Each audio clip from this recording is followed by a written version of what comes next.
Naiz irratian, bigarren kafea.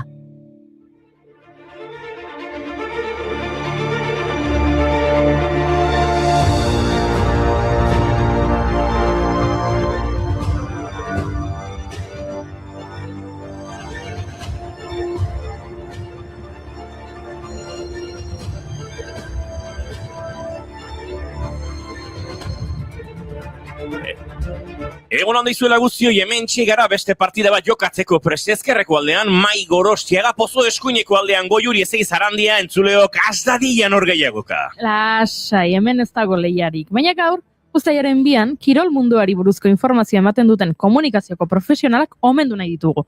Izan ere, kirol kazetariaren nazioarteko eguna da.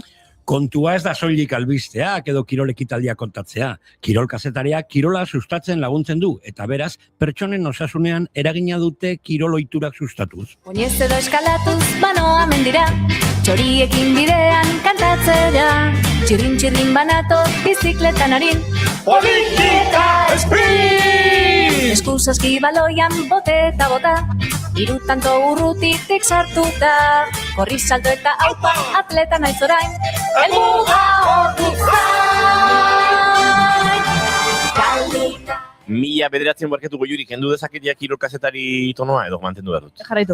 Mila bederatzen eta 85 urtean sortu zen efemeride hau kirol prentsaren nazioarteko elkartearen AIPSE ekimenez Quebeceko mundu biltzarrean ekainaren 2 aukeratu zuten egun horretan sortu zelako elkartea bera Goiuri ezei Zarandia zuzenean Paristik. Parisen sortu zuten elkartea 1924an urte horretako Joko Olimpikoetako prentsaburuak Franz Reichelek eta Victor Boin Belgikarrak egindako proposamenaren ondorioz. Elkarte honen helburu nagusia munduko 174 kirol prentsako erakunden arteko lankidetza hobetzea da, kirola sustatzeko eta kideen interes profesionala defendatzeko. Naiz irratian kirol esatari ugari ditugu eta egun hauetan motorrak berotzen ari diren akturraren kontakizuna egiteko badatoz txirrindulariak ziztu biziak! Enterramos los relojes, funeral por el despertador. Luego en un corcel ciclista damos vueltas a la isla y no hay podio para el vencedor. Escribieron nuestros nombres con brochazos blancos y al revés, igual que el Tourmalet, lanzados por un mes, van perdidos en el pelotón. Orduan, kirolari batzuk aipatzeko aprobetxatu beharko dugu eguna. Adibidez, Miren Arenaza, Arrasaten jaiotako erraketista profesionala izan zen. Baskita dos goitizenaz kantxadaratu zen. Felix Arenaza Aretxabaletarraren eta Martina Azkoaga Arrasatearen alaba zen Miren. Aizpa 2 izan zituen, Justi ura ere erraketista eta Kontxita 18 urterekin 1935 Madrilen hil zena. Madrilgo, Bartzelonako, Valentziako eta Sevillako frontoietan jokatu zuen Baskitak, emakume kirolaria aitzindariak izan ziren erraketistak, arrakastaz beteriko 3 edo 4 hamarkada bizi izan zituzten.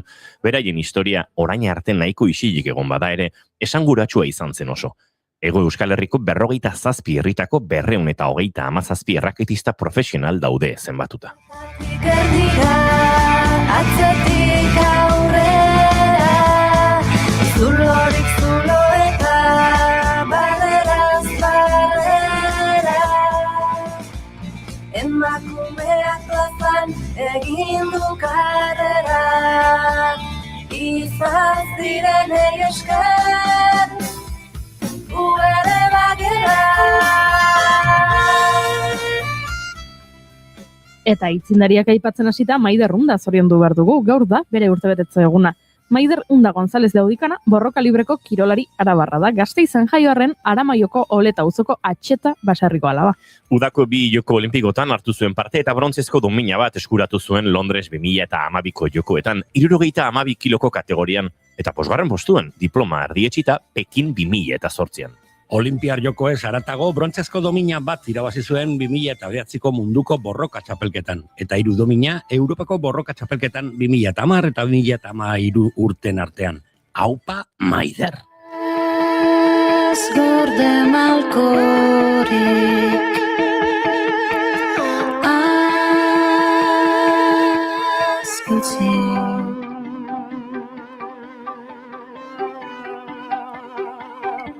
zuk borrokaz.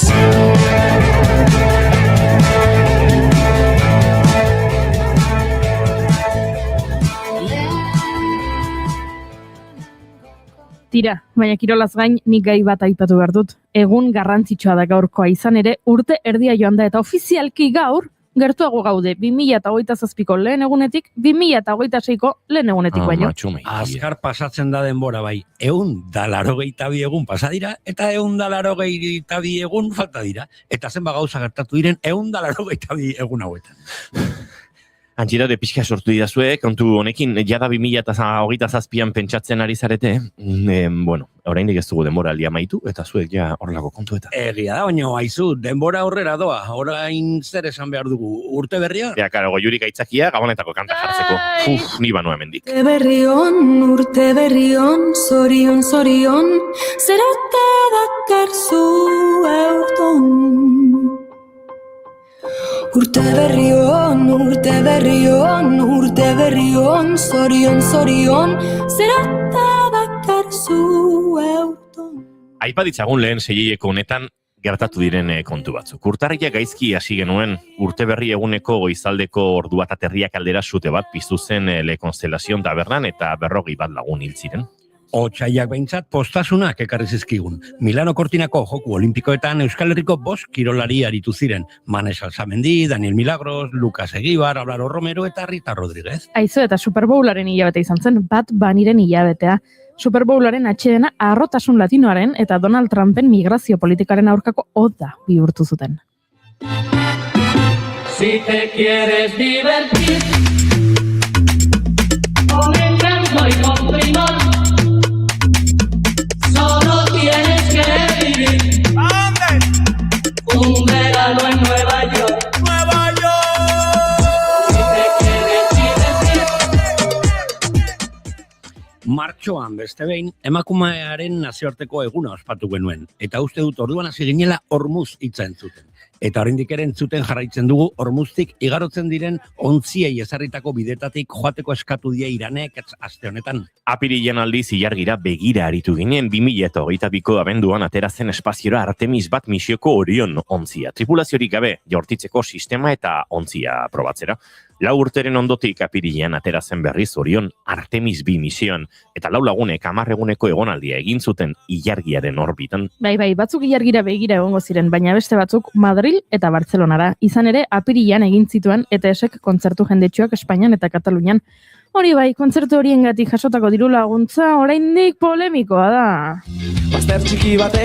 Bastante guapo izan zen, Bakartxo Tejeria aurreko astean selfie bat egiten ETS-eren kontzertuan. Txisteak ere egon ziren, 300.000 euroren truke gonbidapena emango ote zioten Eusko Legebiltzarreko bozeramaileari. Garesti xamar gonbidapena. Bai. Inurrien atzera pausu txiki zaurera, amestera. Ametxetan, amaikote bauza dira, ametxetan. Niko juriren dantza hori patentatu nahi dut. Da, pixkat aerobi... Da pixkat marijaia aerobik egiten. Eze, badaukazu goiuri, ezinbestean marijaia baif bat. Bai. Ni hori hona, ez? Takit. Marijaia gora, ez? Gora marijaia. Urtea errepasatzen ari, nene bikotean, maiatzean zalantzarik gabe loiuko istiloak aipatu behar ditugu. Global Summon Flotillan parte hartu zuten 6 Euskal Herritar maiatza maieran ailegatu ziren Turkiatik Euskal Herrira, baina loiuko aireportura iritsi orduko ertzainak oldartu zaizkia. Elkartasun Goldea ekarri zuen horrek flotillako kideek auzitara eraman zuten gaia Bilboko epaitegian kereia kriminal bat registratu zuten maiatzaren 23ko polizia operazioa agindu zuten eta bertan parte hartu zuten ertzainen aurka. Baita Bingen Zupiria, Eusko Jaurlaritzako segurtasun sailburuaren kontra ere. Eta ekaineko albistea 0a, Kusapeko euskarazko azterketan hainbat ikaslek 0 patatero atera ostean eztabaida ugari sortu dira gure inguruan. Eta horretan gabiltza oraindik, betetzeko zaila den agindua eman baitio epaiak Euskal Herriko Unibertsitateari, ikasle horien kalifikazioak aintzat ezartzeko, bairen batazbestekoak kalkulatzerakoan, eta haientzat ikaspostuak erserbatzeko EHUn. Ondorioz, eta kaltetu gehiago ez izateko, Eusko Jaurlaritzari ikaspostu gehiago sortzeko eskatu zioten atzo. Horrela, EHUk ikaspostuak sortuko ditu selektibitateko euskaran lortutako kalifikazio apalengatik auzitara jo duten 25 ikasletatik EHUn ikasi nahi dutenentzat. aserretu egingo naiz gai honekin jarraitzen badugu, beraz, hobe, gonbidatuak aurkezten Bueno, nik baitugu. uste dut oso poliki izango duzela. Bueno, ez dut lortzen entzutea, baina usapa ipatu duzu eta ezinbestean niri hau etorri zait.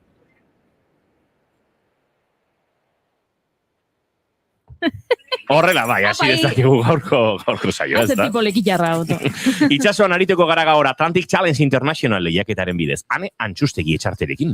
Galiziko Atlantika jaialdira ezagutuko dugu Amaia Lizagoien eskutik, eta handika Guarrotxenarekin Kubara joango gara. Bidai ederra, ezta? Iraia Kambra lehen aldiz berriro podcastean Pablo Zurutuzarekin eta guztuekin gaurkoa egiteko prest entzuleok uztaiak biditu gaur eta astelena da. Ongi etorri guztioi, bigarren kafera. Naiz irratian zarete.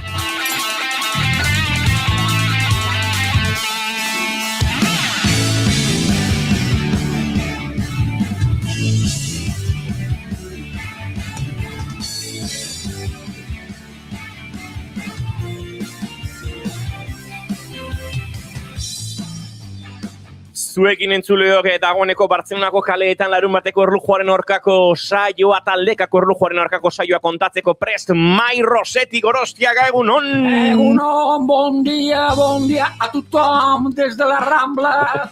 Vamos camí a la Sagrada Familia. Aspaldi ez genuen egiten eta behar nuen honetatik pixka bat ere. Zeratik pegatzen dion katalanez jakitea? Nei. Noa Gaztainaga Oiarbideri baduzu? Bai. Ah, Bai. Hora daukatze. Lehen zuta. bon dia. Bon dia. La nuestra benvinguda al nola da bigarren kafea katalanez? Segundo café, ez. Segon. No, es que Katalunia Zai, segon zenzonatan diferente izango da. Katalunia bat bakarrik hartzen da. Gilipoia. Ze? Segon, da. Nik ez esan dizunik. Ba, nik esan segon bai, segun, jajaja. Segun zelekutan, txiste bat zan. Pentsatzen hona izinatela esanez. Zer gertatzen, atzo txistearen naziarteko guna zan, eta gaur jazin da txisterik egin, ezta? Atzo zan. Barotik eta zaite. Baina ze indignazio, ze pikati. Ez que, ja, zer izinate, berriro ere kristiari da. Baina gainera, katalanez, nik goiuriri galdetu diot, badakidalako bi mutil lagun gutxienez izan dituela Katalunian bere bizitzan. Ez? Bat, bai. Bat. Bat bakarrik? Bai. Ek bi uste, bat eta rolloren bat. Ez? Ez? Ez. Bakarra. Galdera intimo, atin izan duzu estimo molte hola giro goxoan. Edo esan dizute. Hori potologiak dira. Bueno, a ver, nik edukin nuen, nire gauzatxo bat, Kataloniako mutil batekin, eta bakizu zer izan zen honena? Urteak pasa zirela, eta irratian eduki majo bat atera genuela hortatik, ze reportaje baterako. Bueno, elkarrizketatu egin genuen berak jakiteko ze iriti zeukan Puigdemonteren iesarekin, eta hori? Uraltzan? Bai. Ni hori etzenian orduan kontatu, Bai, noski bai, Eduki molmaku. Molmaku. Zuko ateratzen hemen bizitzari. Eldutasuna leku bat, ala eldu leku. Mentxe gartxotun zain letonak gurean, bigarren kafeko elkarrizketa akustikoetan utzi zuen kantu berezi bat, hau berak aitortu zen bertsio bat da, oraindik diskografikoki bildu ez duena, jaso edo grabatu ez duena, baina zironik etorkizunan egingo duena oso kantu ederra geratu zaiolako. Epa, barkatu. Oso Oso giro goxoa nari zinen eta ni etorri naiz hemen kotilloarekin. Ze Gorkak idatzi du, nik neskalaguna edukinun Bartzelonakoa, bisexual garaiak. Hala, Gorka, beraz, zuk LGTBIQ+eko sigla ezberdinetatik egin duzu paso. Eta neskalaguna Bartzelonakoa, Ulertzen dut, bisexual garaia aipatzen duzunean Gorka, oraintxe etzarela bisexual konsideratzen. Beste garai batean dago, Beste garai batean dago, oso ondo. Baina besteare. Ba hemen, gure txatean aipatu dute, egunon gaztiak, gaur kirol kazetari Inigo eta Julen Goikoetxea, bai, eta uste du Xabi Arrieta ere bide bereti datorrela, droga txarrei helduta, zer egingo diogu, aizue? Ni drogarik ez, Hemen. Ze, Goiuri gaiztoa da. Goiuri hau ez da egiten zuzenean. Ez, txiste bat egin barra, baina ez dut egin. Bai. Utzieneko pakean, Goiuri. Nik ez dut eneko aipatu. Mai, gaur kamiseta hori azeona, bai, intu jai, kamiseta hori. Korporatibo etorria eta marotzeko kolorearekin hori. Ederra. Nire maite duta da, atzo zederra festei hasiera matea, zederra emakume taldeari kulturzast bisera ikustea. Gorka, bixeroiek, men ere, gustoko ditugu, espentsa. Gaur egun handia, bihar bidaliko dizuet azken maite duta. Gaur ordu txikitan. Bihar portaleko bilera daukat. Oso datu garantzitsua, Gorka. Euskal Herria, ego ipar ekialdetik mendebaldera, jakin behar duzuen informazio batekin gatoz naiz irratian zuzenean, goizeko 10:23 minutu jo berri dituzten honetan, Gorka Santestebanek bihar portaleko bilera dauka. Aizu honek, uste baino karga emozionala handiagoa dauka, ze bere etxea erosi du, orduan bere lehen portaleko bilera izango da ziurrenik, Noski. eta etxe bizita badakizuen nola dagoen, etxe bizitaren afera, beraz? Niri txiste egiteko aukera, ere, ez zaite iesean joan, Oso ona. Gaur Xabi Beltzez, ikusi dugu beltzi iluna gainera, beltz ona, Beltza. Kamiseta ona da, Xabi. Hori ez da edonako kamiseta, Hemen, begi ona daukagu, dena gara, xibari eta xamarrak. Jo, gaztiak, ez dia, ez da saiaturein dantzara garaiz iristen, Ez, begiragatu berretori behar genuen. Gaurko urtutegia ez du da bilelta. Ja. Denbora azkara. Aitzakiari ezurra dario. Dio Iker Laurobak. Aguk Iker Laurobak diona, sinisten du. Bon dia, gazteak berandu etorri ezkero, pagatzeko kroketak. Bida, ez gauean pagatuko dute zerbait. Nik neska lagun aukina, hori irakurri dugu dagoeneko, venga, maite dutekin goaz aurrera, eta orain txenik ja ez dakit, Maik bere maite dut ez du kontatu oraindik, ez? Ez Maik, ez. Tita baten, maite dut, badaude, ekintza batzuk edo etortzen dira borondatez, gauza, jende hasten dara edo pertsona konkretu batzuk egiten dute zerbait, eta bi edo hiru aldiz egiten ditunean, hori ja bihurtzen da tradizioa, edo betiko gauzaren bat, ez? Badiz, auzoan egoin antzerkia astean egiten dugu pintxopo teatroa, magok eta biltzen dire, eta antzerkia kalean, eta aurten ja, eskejuten da jendea voluntarioz, gaur muralista bat etorriko da, grafiti bat egitea zuzenean, keimada bat egingo dugu, porque auzoan daukagu Euskal Galiziar bat, Inez Alvarez, eta hori eta gauza hauek pizkanaka juten dira gehitzen eta tradizioa bihurtzen dira. Beste bat esaterako, Gorkaren komentarioak kamisetei buruz azten garenean ja tradizioa bihurtu da eta programaren beste sekzio bat bihurtu da, ez? Maite ditut erlako gauzak etortzen direnean betiko gelditzeko.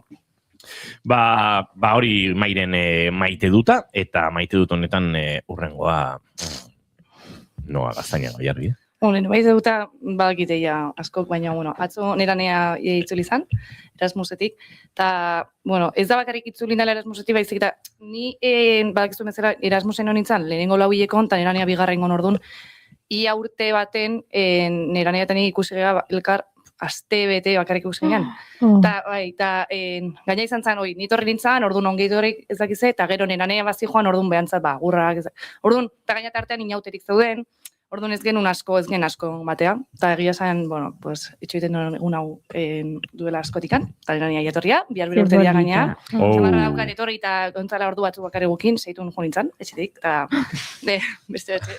Baina, superpozina egia zen, gaina gaur goizen, jisten joan lanean entorren, eta ikusi duen neraneak ingurutzatu naiz, beha biziklita urdinen, zetorren, eta superpozina egia zen, beha etorria. Zeuna, hemendik man besarka bat zure anaiari bigarren kafekoen partez. Mezu polit bat jaso du, Kamel zu hauik idatzi digu, eskerrik asko berriro ere zuen eskualde ederrera ongietorri amateagatik, zuen seme alabei ipuinak kontatzera, gora ipuin kontalaritza, bizia, kultura, bizia, Euskal Herria. Eta flipatzen ari naiz, Kamel zu hau da kontalari algeriarra, Parisen bizi da, aditua Mulan Nasrudinen figura, kuskusien Usaina liburuaren sortzailea, eta euskeraz idatzi digu, ez dakit nondik dago entzuten, Kamel, joia, maite zaitut. Ze polita. Maite zaitugu, Kamel, benetan, hemendi besarka da ondi bat, Eta badugu maite dut berezi bat, baina lehenengo ronda bukatuko du, eta gero entzungo du. Bitartean eneko Iturbe Otamendi, zure maite dut zein da? Bera, nik gaur, ez ditut, nere maite dut, oiko maite dutetako, baztetezin horretara joko, eta gaur kontatu nahi dudan maite duta da, agian, irratian, jendea ez da konturatuko, edo ez da konturatuko, ni nola naizen benetan personan, eta ni egia esatean nahi baldin bazuen ni oso personal lotxatia naiz, nire buruarekiko, segurtasun falta handi xamarra duena egia esaten hasita, eta, sentitzen dut, izan bizi dudala orain, garai bat, nahiko zaila izan dena, baina azken egunetan sentitzen dut, nola baite, nere segurtasun falta horri, aurre egin diodala, era batera, modu batera edo bestera, eta hori da nere gorko maite duta. Hori ba, enekoren maite duta, noa unkitu egin zaigu. Eguzkiaren zain. Xabi Arrieta González, zein da zure maite duta? Nere maite duta da, gauza da, atzo familikoak etxean terraza daukau, eta eguraldi dezentea iten dunean, terrazan afaldu edo azkaltzeko aukera izaten dugu, eta atzo hor juntatu ginen, lauok, arreba eta bigurasoak. Eta, horra haitu ginen bakoitza elkarri bazilatzen eta gure kontuak ateratzen. Eta, eneko maipatu bere lotxatia dela eta hola, ni ez nuke, nintzake kalifikatuko lotxati bezala, bai pixkatola bazilatzea gustatzen zaiona. Eta hor, Bai. Zuk uste? Nik uste dut bereziki Imanolek esango lukela guztiz ados dagoela, oraintxe esan duzunarekin xai. Baina horre bai aldatzen da ingurukoa norden jakiten dut, asmatzen dut gehienetan, eta bakin noiz bazilatu. Eta orduan arrebarekin hasintzen, eta atera genuen konklusio bakarra zan, ni baino herri gehiago zapaldu dituela 4 urte gutxiago edukita, parranda egiteko. Bueno, baina zuk bizikletan... Honek baiestatzen du nahi alkortaren teoria bat. Bai. Zeatela oso jende zaharra. Bueno, nik herri deixente zapalditu dut baita. Baina ala ere energia hori ikusten du nahiak, eneko. Bueno. Bai, Xabiren kasuan, nolabait, sintomatologia dago oinarrituta herri kopuruan. Zure kasuan beste goza bat. Bai, nire kasuan. Zerbait egongo da. Bai. Hasi ginen udalako planak repasatzen, gurasoan ez doan zen oporreta, arreba, noiz doan oporreta, noiz kuadratzen deun. Eta hasi nintzen asteura konta, asteuru batean parranda. Urrengoan berriz ere, asten zehar berriro, gero kanpoa doala. Eta zen, 4 urte gutxego, eta ni baino parranda gehien dituzu ja. Eta beak ez. Eta gurasoak, beste behin, etxeko txikinan alde. Beti. Nere etxean ez da gertatzen. Klasiko bat klasikoen artean. Nere etxean ez da gertatzen. Neren bai. Eta hortxe.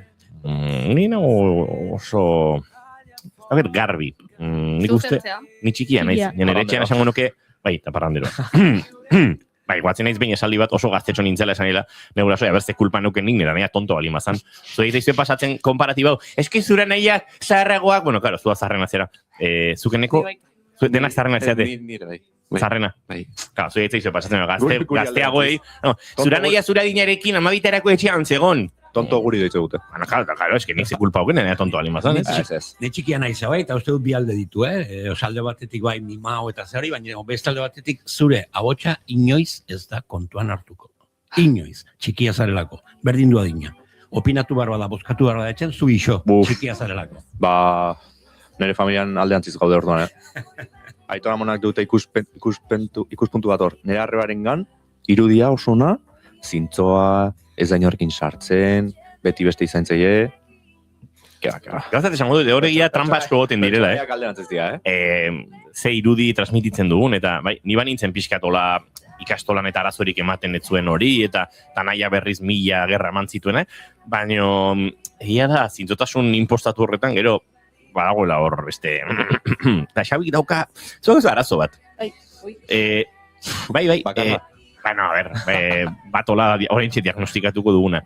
Daukazula, igual pixkat, sentsazio gehiago krapularena, pixkatola bihurri, kabroi, eta gero, oso tipo zintzoa eta formala da, Oso jatorra da, Bai, jatorra bi kasutan, krapula jatorra edo formal jatorra, baino bai, badu puntu bat ola, ematen dula, kiston liadekin barritula, ez da gizte, eta gero...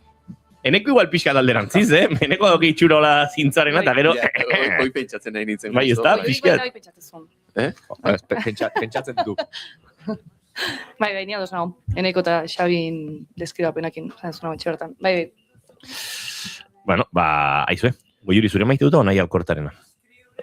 Nire maite duta. Venga, gainera me jarri dut eskriburen, Izarota Miki Núñez, zure amodio kataloniarrak gogoratzeko. Amb els dies regalats i amb el somriure dels que ja no hi puguin ser. Escriurem que tot no va ser fàcil, cantarem la nostra vida en un paper. Marxarem caminant per les estrelles i amb el somriure dels que ja no hi puguin ser. Escriurem que tot no va ser fàcil, cantarem. Zina zure maite dut Goiuri? Nire maite dut da gaur goizean goiz irakurri dudala Bilboko aste nagusiko txupinazoa onintzen beitak jaurtiko duela eta bera hautatu dutela eta iruditzen zait onintzak merezi dituela omenaldi sari eta aintzatespen guztiak eta pentsatzen dut ilusioa egingo diola, beraz asko poztu naiz eta iruditu zait oso pertsona egokia Bilboko jaiei hasiera emateko eta beragatik asko poztu naiz eta badakidan arren irakurtzen hasi eta negarrez hasiko dela ziurrenik, baina niri ere gertatzen zait hori, beraz identifikatuta sentitzen naiz eta asko gustatzen zait hori eta hemendik besarkada bat onintzari. Besarkada handi bat onintza emeitari. Nik maite dut nik, maite dut turraren hurbiltasun honetan, gabiltzala Euskal Herriko itzulian ere ibili ginen, baina turrarekin gehiago, asko direlako, gure ohiko kolaboratzaile deika eta pixkate gure taula antolatzen, eta egia da, badaude lagun asko, urtean zehar gutxi ikusten ditugunak, eta gero turra horbiltzen denean, beti dago orkeda dizoren bat, etapa osteko afariren bat, eta una betan Julen Goikoetxeak txukun, eta bere estresa kontrolatzeko asmoz, eta gure binomio ziklista honi pulamentua berak eskaintzen diorako zalantzari gabe, Excel taula bat sortu zuen, antxe etapa guztien xehetasunak, informazioak nor egongo den, nor ez den egongo, eta horgoaz pixkanaka gehitzen izenak, eta egia esan, maite dut horrelako una betan, eta datozen asteetan, imal jenderekin berriro topatzeko aukera hori izatea, eta jende ikustea berriro. Antxetatik ez, arduratik egin du Jolenek, Ez bere antxetatetik. Ez, nik izut esan antxetatetik. Antxetatea lasaitzeko asmotan. Hori egia da. Ez? Hori egia da. Uste dut hori... Egia. Nabariko da. Bai. Oso ondo, hor, gure Julentxo, bere taulekin, eta... 21 egunetako lana ja egin da. Egizona. Eta pauziak kurrituta. Zein etorriko den, zein ez. Zein da irtera puntua? Barcelona. Handago Julenia. Eta negongo da zure exa. Una salutació para lexicot català de Goiuri. Baina etzen Barcelonako, Ez, nungo zen? Bueno. Ripoll, Girona. Una salutació para lexicot de Ripoll de Goiuri. Oso ondo. Hola esaten da. Hola jartzen dugu, el translator. Azento horrekin nahi gartu diot pixka bat vibes Ivory Coast horrelako zerbait. Ivory Coast? Nik hizkuntza afrikarren bat iruditu zait. Bai, ez dut ondo egin. Ez. Ondo. Beti garantzitsuena saiatzea da, eta bai. Itxura matea. Xakerat egin dut.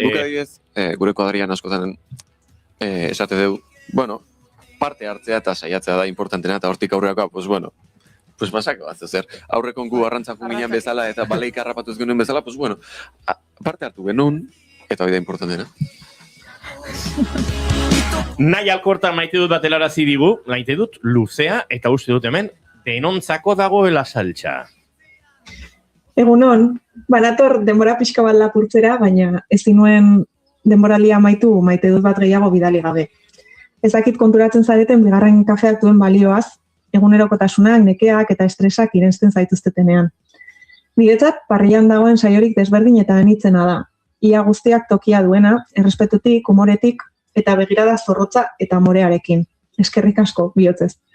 Oparia izan da niretzat, zuen laborategiko backstagean zuek lanean ikustea, wifia lapurtzen duen bitartean bide batez. Zerbaitek egiten baldin badu benetazko saioa zuek zarete. Imanol, zu izan zara niretzat aurkikuntza bereziena. Serio eta hotzaz zintudan. Eta zure humore bereziak eta zaintza konkistatu naute erabat. Eskerrik asko bihotzez, Epsteinen egunean zorabiatu nintzenean isil-isilikura eta babesa emateagatik. Xabi, izugarrizko potentziala daukazu eta ederra izan da egin duzun aldaketa ikustea, zorionak bihotzez. Noa, nik utziko nizuke niri hila mozten. Bide ederra daukazu aurretik, ez galdu barnetik ateratzen zaizkizun esaldi hoiek, Tailandiara zijoazen eta Huelvan bukatu dute, kamiseta baterako edo liburu baten izenbururako zoragarria iruditu zitzaidan. Eneko, mesedez, ez utzizu izateari. Ederra izan da jakintza eta interes horiek dituen pertsonak bidean topatzea. Eta gora maite dut erreal eta praktikoak. Eta gora bonbilak. June, aurten ez dugu topo egin, baina fin entzun zaitut. Zorionak zure reportajeengatik, izugarri gozatu dut entzuten, bene-benetan. Julen, astearteak beti izan dira niretzat eguniko okerrenak, eta orain zure zaztakadak entzuteko desiatzen egoten naiz. Bigarren kafeak behar duen umore beltza zuzara. Ez gorde isilean mesedez, erantzun gaiztorik. Mai, hitzak motz geratzen zaizkit zurekin. Gozamen hutsa da, zu edo zertaz hitz egiten entzutea, eta zure esku zabaltasunak ez du mugarik. Mesedez, pasa berberetxoen errezeta. Oiana, ze ederra zure elkarrizketak eta zebakea uinen bestalderaino. Eskerrik asko, kortisola baretzen laguntzeagatik. Goiuri, onaino malko eutxi istiritsi naiz, baina zuri dizudan begirudeneak barkatu. Erabat lausautzen dizkit begiak. Kostatzen zait esatea ere. Goxo, zorrotz, jakintza sakonarekin eta aur batek liluratzeko daukan gaitasun berezkoarekin ikusten zaitut egunero mikro aurrean. Sekulako gidoiak egiten dituzu eta ze ederra den egiten duzun guztia. Ni beti zure ekipoan, behar duzun guztirako. Eta Inigo, eskerrik asko bihotzez zuen txalopara salto egiten usteagatik. Txalupa diot, ze piragoan bestela oraindik bueltak agarituko nintzatek. Lemazain izatea ez da erreza izango maiz, baina badaukazu antza kostaldeko generen bat zeluletan txertatuta. Ez dakit burutik oso sano otezun den txalupara gonbidatu ninduzunean, baina sentitzen dut. Bidali arte geratuko naiz txaleko flotagailurik izan gabe ere. Eskerrik asko bihotzez. Uda ederra izan dezazuela, eta zorterik baldin bada, eta bidean ito ez banaiz, edo txalupatik bota ez banauzue, bueltan izango nauzue behar bestetan, edo pixka bat gehiago. Besarka estu bat, bakoitzari, eta bai, noa, zuri ere bai.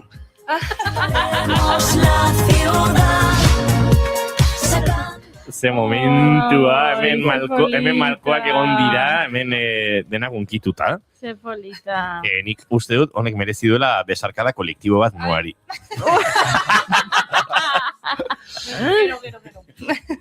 Egia esan bida, ezkin nuen pentsatzen hau erantzutea. Pentsa, bagenekira maite dut hau, gertatuko zela, eta baina igual erantzun barriogu Naia Alkortari. Batetik, Naia, txaleko bat behar baduzu, zatoz gugana, nik baditu txaleko mordo bat, baina ez zaite ito, maite zaitugulako, eta batez ere bigarren kafeak behar duelako, zure begirada, zure zorroztasuna, zure borrokarako gerina, eta batez ere zure borrokek sortzen dizkizuten barne kalte hoiek kudeatzeko indarra. Ze badakigu, zu ona zatozen bakoitzean eta eskuzabal gai potolo eta askotan erabat zeharkatzen zaituzten hoiei heltzen diezunean, ondoren kalte paraleloak ere albokalteak gertatzen direla. Badakigu violentzia obstetrikoari buruz hitz egitea ez dela erresa naiz eta mikrofono baten aurrean baino leku gogorragoetan ere defendatu duzun, eta badakigu borroka horrek, urtetan diarduen borroka horrek ere, zauriak eta orbainak uzten dituela, baina iniz aitortu diguzunez balsamikoak ere bagarela eta hemen gustora eroso eta etxean sentitzen zarela, esan nahi dizugu guk ere bueltan nahi zaitugula irailean, besarkadak emateko, zorabiatzen zarenean urbaso bat ekarri ezazun Imanolek, edota kamiseta jarri eta kendu ibil zaitezen gurekin lasai. Muxo ondi bat, Naia Alkorta, ze ederra, zu gure traineruan izatea, naiz eta batzutan paladak kontra egin eta trainerua biraka jartzeko gaitasuna duzun. Norbaitek zara egitu nahi balin badu, momentu hau da. Bueno, oso ederra izan dela eta eskertzen direla horrelako hitzat, baina Inigok aipatu denarekin guztiz ados, ez? Nahiak ekartzen digun begirada eta bueno, gure burua ere eta gure gusteak zalantzan jartzeko eta ikuspuntu kritikoarekin gure aurre iritziak edo barneratutako jarrera matxistak zaleratzen laguntzen digu, hori konpondu eta bizitza feministago baterako, eta izu, plazer utxea izan dela berarekin denbora tarte hauek partekatzea eta iritsi daitezela gehiago zalantzarik gabe. Manos pequeñas que rozan mi piel, besos dormidos que saben a miel, sentarse en la acera, contar las hormigas, oler el pasado, nombrar las esquinas, 3 horas de guerra,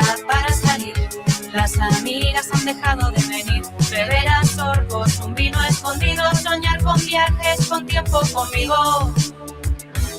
El secreto es que a veces siento que esto me queda grande. Y ojalá viniese alguien a sustituirme. Envidio a la gente en las terrazas, imagino otras vidas, pero aquí es donde quiero quedarme la mayoría de días.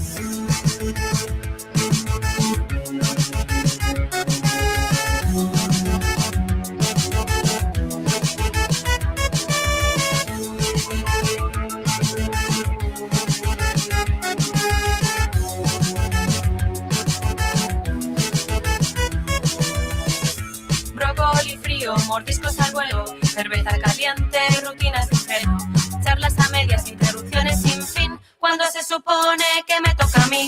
Ternura que abruma, amor que desborda, no sé ni quién soy, antes de esto era otra. Pierdo la calma, grito sin... Entzuleok eneko Xabietanoa badoaz, gero akaso entzungo dituze berriro, uste dute okituko zaiela baten bate itzultzea, baina gu Galizi ingurura goaz eta Galiziera goaz gozo gainera. Viniese alguien a sustituirme, envidio a la gente. Galiziako Atlantikoak ekainaren 26tik uztailaren 10 egingo du bere 14. edizioa, eta kultur ondareari eta ahozko tradizioari lotutako ikuskizunak 33 udalerritara hurbilduko ditu, bertako eta nazioarteko 50 artistekin. 15 egunez, ibilbide kontatuak, hitzaldiak, bisite gidatuak eta ikuskizunak eskiniko dituzte besteak beste. Horrela, ahozko narrazioa, Galizia osoko Gaztelu, Castro Garbitegi, Museo, Kultura Zentro, Lorategi Botaniko eta ondare lekuetara hurbildu nahi dute.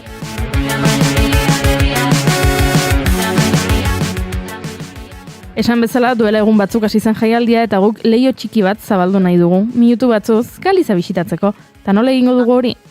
Amaia Elizagoienen eskutik, egunon, Amaia? Kaixo, egunon. Bueno, leheno gauza esan behar duguna da, zeru urdina daukazun, eta hemen ikusten ari garen, ze txoko ederra eta ze guraldi ona. Bai, Amaia dago pixkat Hollywood izarren pareko, antxe eguzkitan, kalean, antiojoak jarrita, bueno, egunon, Amaia, egunon, bai. Egunon, bai, pentsatuko Kanarietan nagola, baina ez Santiago nago. Bus días. Bus días. Bueno, uste dut egun pare bat, ola iritsi zarela hor, Santiagora, Atlantika, jaialdira, oskotasunaren jaialdira, zein izan da harrera, ze mustratatzen ari dizute. Bueno, harrera zoragarri izan da, aigatzen dela bilegun, eta lehen biziko iritsita topatu nintzen, bertako tradizioak mantentzen dituzten emakumezin batzuk gastronomiaren bitartez, eta bertze berriz, hitzaren bitartez, toponimien bitartez, eta haien herrietan topatu dituzten ondare materialen bitartez, orduan, zen rango dugu, uretara salto ditia, eta egon kontalari batean goizean, kontatu gain zirkoko akrobazioak, egiten dituenak bere espektakuluan. Eta ondotik Iunabarrean egin aukera Portugaleko Antonio Fontini kontalariarekin izan zen plazera handia iarran. Eta ondotik ginen Galiziako Santiago barrena historioak entzuten Soledad Botamikalen iarran izan zen zoragarria. Hoxe, maizu handiekin eta ez dakit horrelako referentekin, ez Antonio Fontina Portugaldarra, berarekin batera uste saio gehiago dituzula, ez? Bi kultura ezberdinak batzen duen ikuskizun batean, eta aukeraz banago gaur, ez dakit, ordu bete barru edo zure ikuskizuna eskainiko duzu Kontos do Norte, iparraldeko historioak. Hori da, bai. Banaie kanpamentu batera. Bertan txoak egonak dire, nire zain kasu hontan, eta nire ideia Euskal Herrian kontudan ikusten tradizionalak, gure herriko tradizionalak eta kartzea. Erderaz kontatuko baina euskaraz kantatuko dut, eta espero dut haiekin batera bidaia batitia. Barkatu mai. Seguro, bidai polita ingo dutela. Aipatu behar da, ez? Esan dugu jaialdia aspalditik antolatzen da, eta, azkenetan, pixkat, sortu da horrelako harremana, hau jaialdiarekin, euskal, honeak hartzen diteu artista galiziarrak, eta zabaltzen dugu zubi bat, artista euskaldunak area joteko, eta Soledad Fellozak antolatzaia, berarekin hitz egiten, berak esan zuen, Amaia Lizagoien uste dut, ondo enkajatuko dula gure jaialdian. Beraz, pozik, pentsatzet. Bai, nik uste dut gainera aski garrantzitsua dela, ez? Azkenean, elkarten arteko harremana, batez ere iduritzen zaitelako haunitz ikasten dugula elkarren gandik, iduritzen zait balioan jartzen dugula batak bertzean lana, eta hoi ezin bertzekoa dela, eta ofizionek batu gauzoragarri haunitz, baina batzutan arras bakartia da, eta uste dut elkartzen garelan kontalaria, konpartitzen dugunean gure mundu ikuskera ipuinen bitartez eta ipuinak bizitzeko modu anitzak ikuste ditugunean, guere aberazten garela eta eskaintzen duguna gure herriei aberatxago dela eta beti segitzen dugula kontalaritzen transmisio hortan, ez? Orduan eretako importantea da harreman horiek indartzea eta geroz eta gehiago zabaltzea azkenean hoi delako, ez? Bai kontalaritza eta bai bizitza eta gaur egungo mundu bakarti hauetan uste dut, oinik eta zubi gehiago eraiki barratu gule. Horrelako jaialdi handienetan, ez dakit asko baloratzen dugu beti topagune hori, ez? Ikuskizuna bukaeran afariak, poteoak, elkarrekin egoten beste artistekin batera, aipatu duzu atzok hauen, Sole Fellozak, Gago eta Kiko, ez? Galiziako tradizioan beti animak, gauekoak eta horrelako gauza, badakit gaueko 12 izan zela ikuskizuna, Santiagoko kaleetan, pentsatzen dut, ez dakit, hango tradizio murgilduta. Bai. Egon ginen, Oteroren testuekin, eta hiera egiten dute lana dela ikaragarria, Soledadek bere testuak irakurri eta errango dugu, berera ekartzen duela, baina saiatzen dela nahiko fidela izaten bere garaian idatzitako testuekin, eta gero Miguelek eskaintzen zuen errango nuke parte historikoago bat edo datu historikoak ekartzen zituen kontaketa ontara, eta gero Kikok pixkat puskatzen zuen errango dugu elegantzia horrekin, formalismo horrekin eta humoretik egiten zizkigun konparaketa historikoak gaur egungo erreferentziekin, ez? Izan daitekena WhatsAppa, izan daitekena Worda, eta egiaran oso divertigarria izan zen.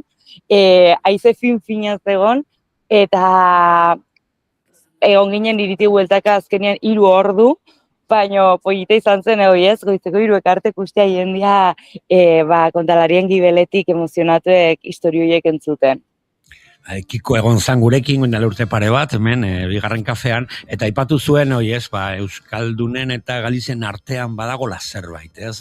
Mitoekin edo gure kulturarekin, nola batzen gara, sentitzen dugunarekin eta guzti hori. Ados zaude Galizian egonda?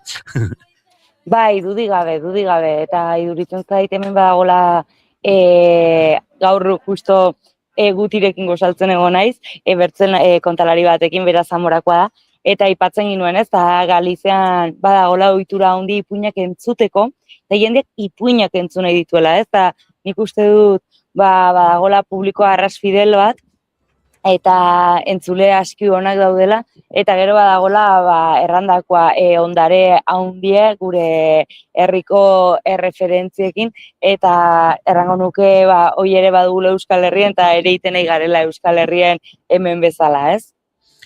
Guti, beste referente bat aipatu duzu, ez? Zamorarra, Don Guti esaten dutean, jende guztiak jarri dute aurreti bere izenean Don Guti.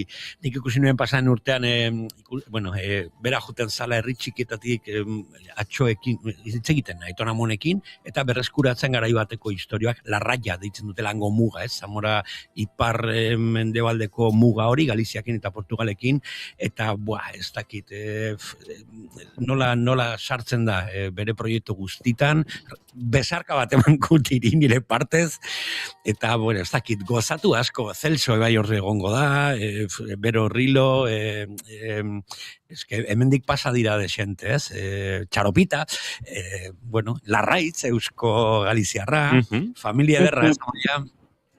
Dudi gabe, bai, orainik ez dutenekin egoteko aukera eduki, nik uste dut jaialdian zehar joan naizela bai jende gehiagokin harremanetan eta bueno, historio berriek elkarbanatzen, eta nahi bali baduzu bueltan kontatuko azkitzut urrengo egunetakoak, ze azkenean, bueno, ez dute inbertze denbora gaki hemen, baina bai arrango datzotena da, batez ere, eskerrak eman nahi dizkizu edala, bai, hitzamatiagatik gaur, bai, intukai gonbidapenagatik, ze iduritzen zait aski ederra dela, elkarbanatzea historioak, eta batez ere, hainbertze urte eta hainbertze lan anitziten duzen pertsonak ezagutzea, zeren azkenean dira inspirazio iturri, eta gaur bera, gutikin solasian pentsatzen nuen.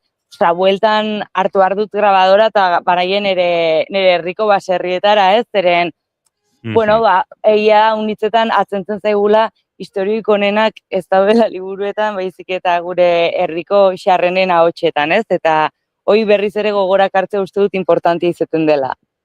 Amaia, asko izan dira bigarren kafean nola biodei ezartu ditugun kafeak, baina balio dezan zure bastan inguruko baserritatik egingo ote duzun, edo egitea gustatuko litzaizuken bisita horrek, aurrez aurreko kafe bat hartu eta bertan bildutakoaren inguruan lasai eta zabale aritzeko hemen gure laborategian.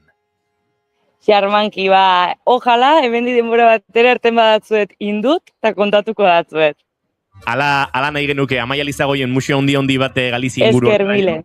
Eta laizter arte bitartean, beste lagun galiziar batzuen musikarekin utziko zaituzte guentzuleo, Kamaño Ana Mexeiras gurean izan genituen, hementxe Sabela Kamaño akordoilaria, Tantia Mexeiras violin joleak osatzen duten bikote magikoa eta eurekin, euren lagun bat, ez gurea, ez dugulako aurrez aurre inoiz ezagutu, Rodrigo Cuevas, 4 Cousas, gure uinetan urrengo minutuetan entzuleok.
Abría 7 ventanas y ahora por te nombraré todas las tengo pechadas.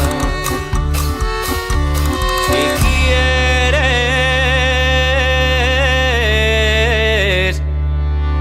ya, ya, ya, ya.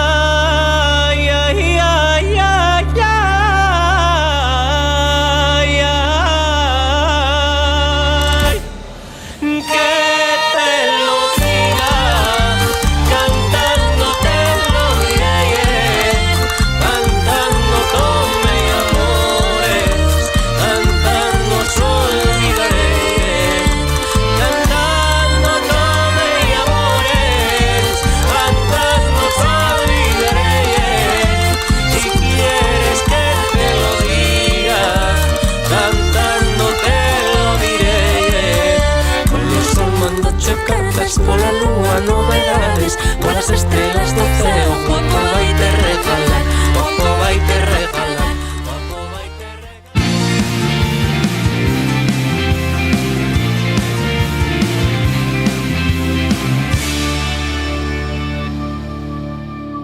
Emaiozu bigarren aukera bat egunari. Naiz irratian, bigarren kafea.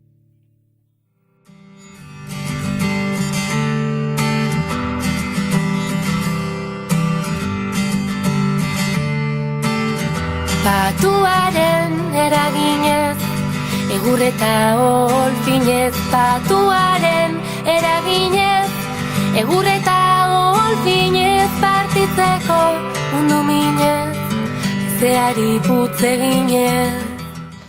Itsasoa askorentzat paisaia eder bat da. Beste batzuentzat berriz erronka bat, ikaskuntza, talde lanaren eskola. Badira olatuak indarrez gainditzen direnak, baina badira elkarlanez bakarrik zeharka daitezkenak ere.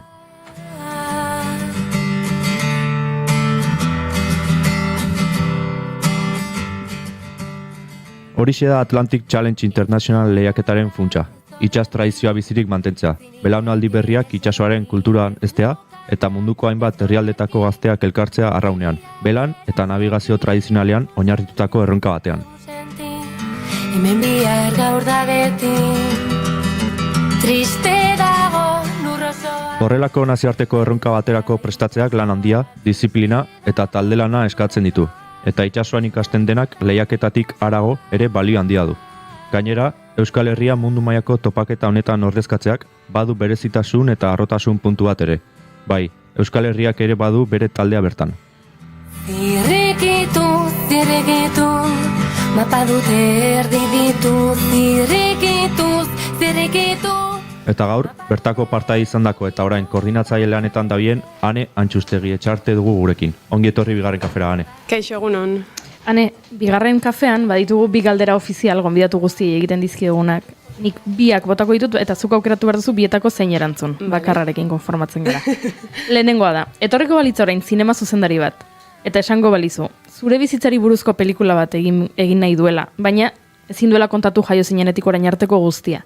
Konta dezake soilik etapa bat, etapa zehatz bat. Galdera da ze etapa aukeratuko zenuken, gero pelikula batean islatuta ikusteko. Hori da lehenengo galdera, eta bigarrena laburragoa da, ea nola gustatuko litzaizuken izatea zure funerala. Orduan, esan bezala, nik biak bota ditut, baina zuk bietako bakarra aukeratu behar duzu erantzuteko. Ez direlako errexak. Galdera honak dira, Josuz. Lehenengo aukeratuko dut. Eta gustatuko litzaik dake pelikula bat itean ere haurtzaroari buruz, esango nuke. Oaintxe bertan nik uste banaola oso momentu nostalgiko baten, ze urteak pasatzen dijoaz eta gazteak gea, baino beti ikusten dezu oain aurrak nola dabiltzan, mobilakin, tabletakin, ezak eta hori bada zerbait atentzioa asko ditzen didana, eta momentu askotan gogoratzen dut nola izan da nire haurtzaroa, oso begirada nostalgikotik. Ze polita, ze polita.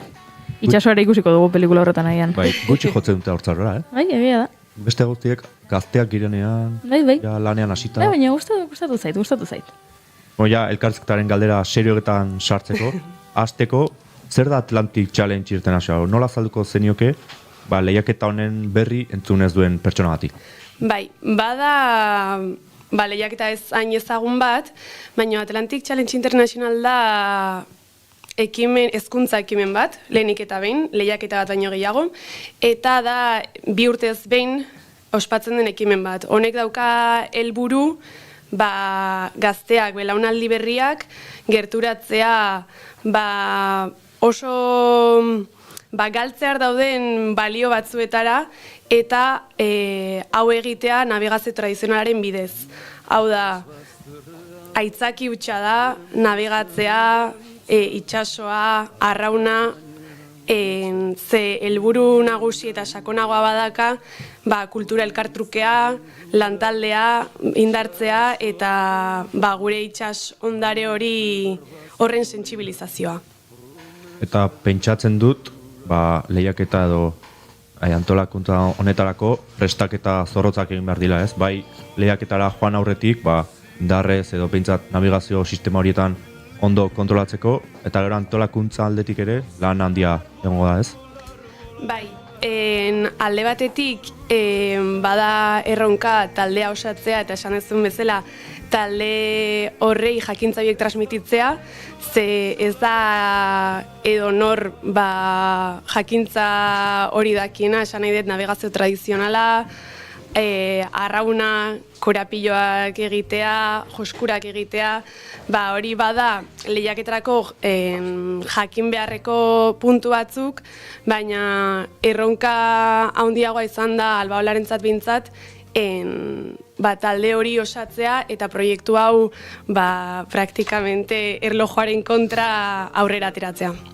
Eta talde hori osatzerakoan, antolakuntza aldetik gazte asko pasatzen dira ekimenez ekimen, zer bilatzen duzue partaide bat aukeratzeko? Baduzue taula bat non jarraitu edo zer bilatu nahi dugun? Begira, gure kasuan, aurten oso edizio berezia da, ze duela 10 urtetatik ez dugu lortu talde oso bat eramatea Atlantic Challenge-era. Esan nahi dut, azken edizioetan Albaolak eta Euskal Taldeak bai parte hartu dula ekitaldian, baina parte hartu du tripulazio internazionalean, hau da, herrialdeetako talde ez gain, bada herrialde ezberdinez osatutako tripulazioa. Esaterako aurreko edizioan nik parte hartu nun, nire lankide batekin batera, eta gu junginan Euskal Taldearen ordezkari modura, baina bertan bazauden indonesiarrak, bazian japoniarrak, bazian estatu batuarrak, bazian ukraniarrak, eta aurten, 10 urteren ondoren, lortu dugu talde oso bat eraman ahal izatea gure ontziarekin taldera, orduan hori erronka handia izan da.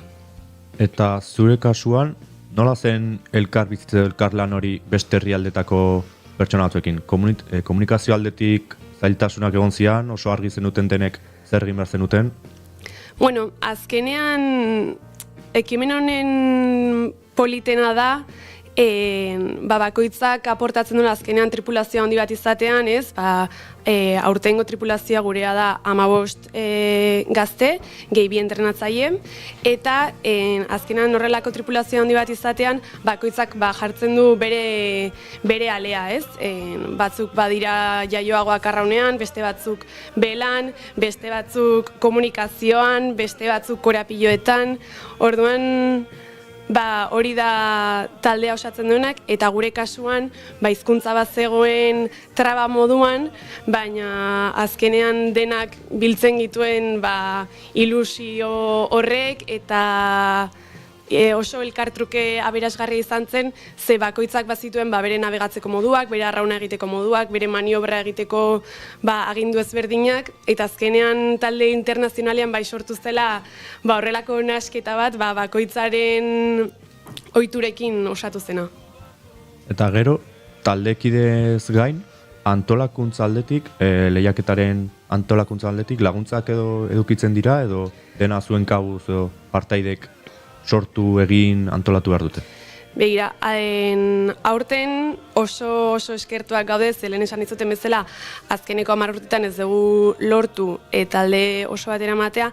Alde batetik, lehiaketa honetan parte hartzeko, badaude jarraitu beharreko pauta batzuk, esan nahi dut, talde bakoitzak eraman behar du bere ontzi propioa, eta izan behar du norberak eraikitako ontzi bat.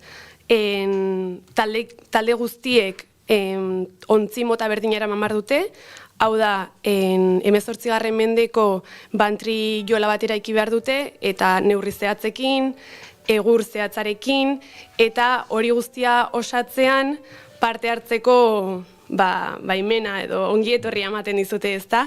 Eta aurten horrez gain noski, gero kontuan hartu behar dira bidaia kostuak, bertan egotearen kostuak, entrenamenduaren kostuak, eta alde hortatikan oso pozik gaude, ze Albaola bezalako proiektuek ematen digute hezkuntza formaletik haratago doazen proiektu hauetan parte hartzeko aukera berezi hau, ezta?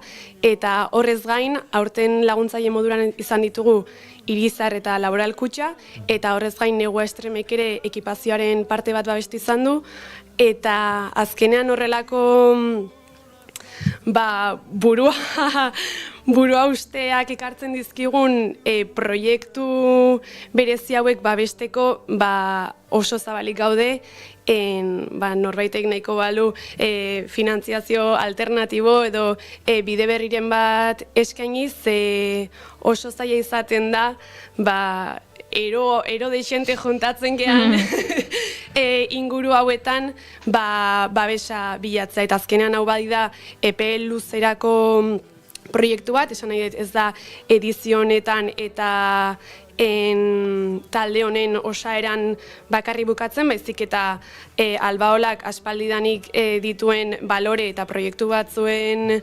emaitzaren hasiera da, esan nahi dut, baditu helburu sakonagoak eta baditu belaunaldi berriak itsasora eta gure itxasotasun hori berreskuratzera erakartzeko proiektu baten hasiera besterik ez da. Orduan oso zabalik gaude, babestu nahi gaituen edo zertara. Elkarrizketaren lehen atarian, aipatu duzu duela 10 urte, ez zutela aurkezten Euskal Herritarrez betetako tripulazio bat. Koordinatzaile gisa, ze sentiarazten dizu horrek?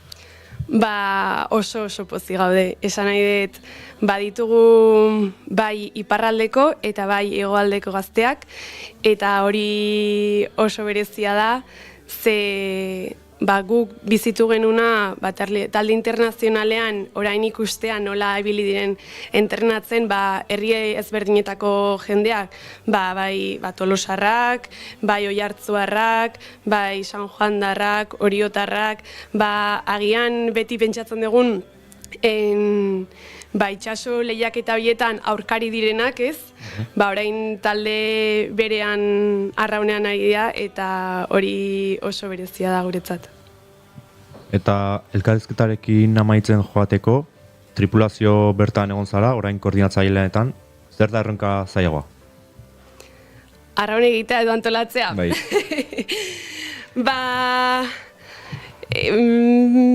Esango nuke antolatzea, bai, argi. Zalantza egin du eta niari nintzen pentsatzen. Nahiko argi, ez? Antolakuntza beti zailagoa. Baina ez pentsa, navegazio tradizionalak ez dauka zer ikusirik ez bela modernoarekin, ez arraunketa modernoarekin, 0. Orduan, hori zerotik ikasteak ere badauka bere lana, baino antolaketan ikusten dituzu atzean dauden eta jarraitu beharreko pauso guztiak. Hori esan dizuena, bidaiak, aseguruak, diru kontuak, esaten dezula jama, esan dizuten bezala, hori beti da erronka bat guretzat. Eta baino gero aldi berean, antolaketa horretan zaudenean eta ikusten dituzunean, orain zuzinen lekuan badaduela beste gazte batzuk, ikasten eta disfrutatzen, horrek guztiz betetzen zaituz, esaterako pasaden aste artean egin genuen prentsaurrekoa taldea aurkezteko bai komunikabidei eta guzti, eta oso polita izan zen, denak beraien ekipazioarekin jantzita ikustea, eta beraiek ere izan zuten momentu bat ulertzeko eta urduritasun horiek gainditzeko, ze askotan lehiaketa izena jartzen diogunean, daude espektatiba batzuk betetzeko, zemagarren postuan gelituko zea, ze denbora egingo dezu, ondo egingo dugu, gaizki egingo dugu, eta ikusten dutenean beraiek ere lehiaketa baina garrantzitsuagoa den zerbait egitera doa zela, hau da, izango dira Euskal Itsasondarearen enbaxadore, eta hori beraik ere ulertzen dutenean hartzen dute lasaitu bat eta esaten dute, goazen ikastea, ondo pasatzea, eta kultura elkartruke honetaz gozatzea. Mila esker Ane, bigarren kafera etortzeagatik, Atlantic International Challenge, hemen ez ezaguna genuen lehiaketa horren notiziak emateagatik eta antolakuntza eta partaidetza aldetik ze zailtasuna den kontatzeagatik. Mila esker zuei. Itsas ondarearen enbaxadore, ni titulo horrekin geratzen naiz, horrek balio du ezagitze erregin, konde, duke edo beste asko, baina askoz gehiago. Zazpimendeko gauean gaude, gure loretan sasi, irrintzi oiu eletan ulo, marmario eta ganrasi, Aizeren bata brisa galerna Gaurun garbi bihar nasi Saketaularen zuri beltzetan Arratz gozo egun gazi Aitxan sorik ez bagen euka Zer izone garren zazi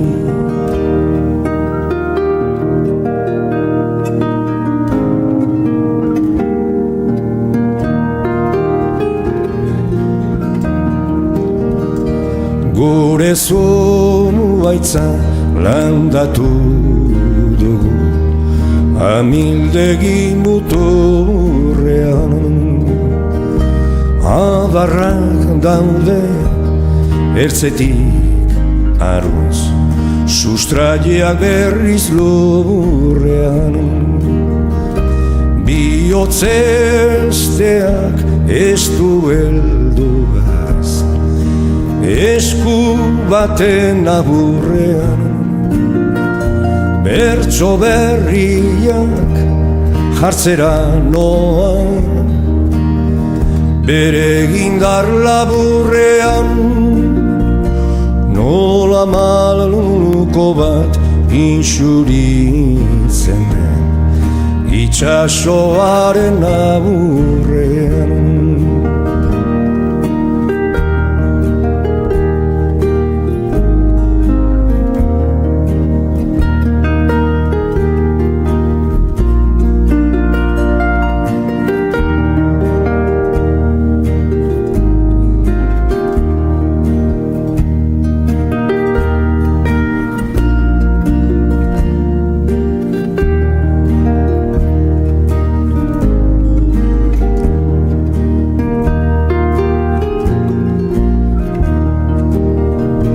Nola gaizea gura zalea Eguzkiaren irteran Nola kaioak zorabioan Itxasen bata bezperan Pentsatzen nago gu ere berdin Ibiltzen ezote geran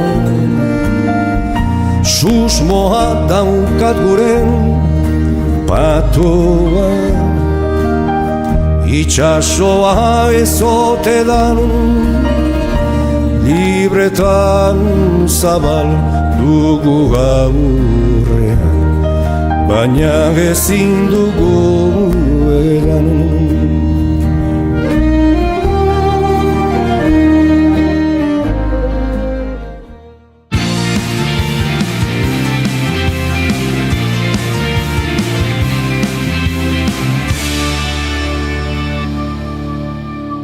Bigarrenak ez direlako beti okerragoak, bigarren kafea.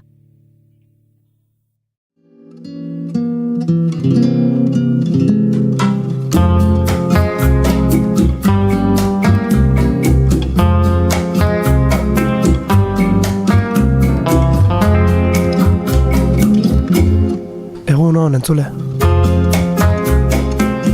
Hau lehen aldiz berriro da. Artista desberdinen lehen aldiak ezagutzeko tokia. Artelan bakoitzaren atzean beti dagoelako gazte hasiberri bat. Gaur, Iraia Kambra.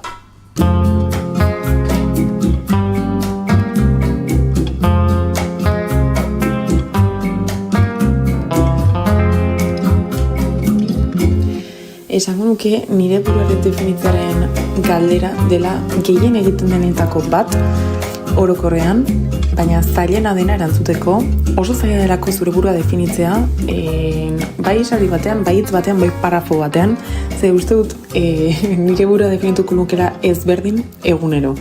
Baina horrela pixkat pentsatuz eta hitz batean esanda, bai esango nuke naizela pertsona ambiziotsu bat, gustatzen zaidalako ahalik eta gauza gehien egitea, beti gauza horiek gehitzen badidate, eta ez estres bat ekarri edo zerbait txarra ekarri, baina esango nuke oraintxe bertan adiez 1000 gauzetara nabilela, baina aldi berean gauza gehiago probatzeko gogoa badudala, ordan esango nuke ambiziotsuak nahiko ondo borobiltzen duela nolakoa naizen eta zein naizen, zera oraintxe bertan hori kazetaritzan nabil, irratian lan egiten dut, bai aktualitatean eta bai musikan ere, naiz irratian nabil, Mondo Sonoro aldizkarian ere kolaboratzen dut, sareetan nabil, musikan ere banabil, beste proiektuetan ere sartzen naiz, bazkenean gustatzen zaidalako gauza ezberdinetan egote eta gauza ezberdinetatik ikastea, orduan uste dut nahiko ondo definituko hori dakela ambiziotsu hitzak. Kontatzen diguzun moduan, jarraitzen zaitugunok, jada badakigu zenbat gauzetara zabiltza, mentzat ikusten dugu horren kantidade handi bat, eta bai, bada, definitzeko modu bat. Baina horregatik pixka eta tal ezberdinetan banatuko dugu elkarrizketa, alde batetik zure musikari alorra, eta bestetik pixkat zure sare, kazetaritza, komunikazioarekin lotura duen sare guzti horrek, ezta? Orduan, musikan sartuko garen honetan, lehen galdera, noiztik duzun erlazioa musikarekin? Esango nuke musikarekin erlazioa oso txikitatik izan dudala, nire amak beti esaten dit haurdun beti jartzen zidala musika, asko gustatzen zaio nire amari musika, eta orduan txikitatik erakutsi didan zerbait izan da. Beraz, jaio aurretik baneukan musikarekin erlazio hori. Baina egia da gero, txikia zarenean gurasoek beti apuntatzen zaituzte 1000 extra eskolarretara, eta horietako bat zen musika eskolara apuntatzea. Baina egia da, instrumentu geratu behartzen urte horretan nik utzi nuela, momentu horretan nire prioridadeak beste batzuk zirelako, kasu honetan pistinara joatea. Baina egia da, momentu horretan utzi nuela, eta oso gutxitan kontatzen dut, oso txarra nintzelako musikarekin. Momentu horretan makarik uste dut txirula jotzen nuela, eta hori ere gaizki, enintzen gai kantatzeko, oso ahots txarra nuen, enuen tonu bat ere ematen, oso arritmika nintzen, pila bat kostatzen zaidan musika egitea, gehien bat, ze musika gustatu beti izan zait, baina egitea asko kostatzen zaidan, orduan nik uste dut ere horregatik utzi nuela, baina gero urte batzuk beranduago nire ahotsak aldatzera baki zuenean, ahots kordak ere aldatu zitzaizkidan, eta berriro apuntatu nintzen biolina ikastera eta koruan kantatzera, ahotsa aldatu zitzaidalako eta gai ikusten nintzelako hobeto kantatzeko, eta horrekin bazkenean ikusi nuen gai nintzela kantatzeko, eta esango nuke horra ziztela behar bada 10 urterekin edo pixka bat serioago hartzen nik musika, baina erlazioa bintzat oso txikitatik izan dut. Eta etxean, ze garrantzi izan du musikak? Aurreko galderan aipatu dudan moduan, nire amak haurdun zegoenean jada jartzen zidan musika, beraz esango nuke garrantzi handia izan duela musikak nire etxean.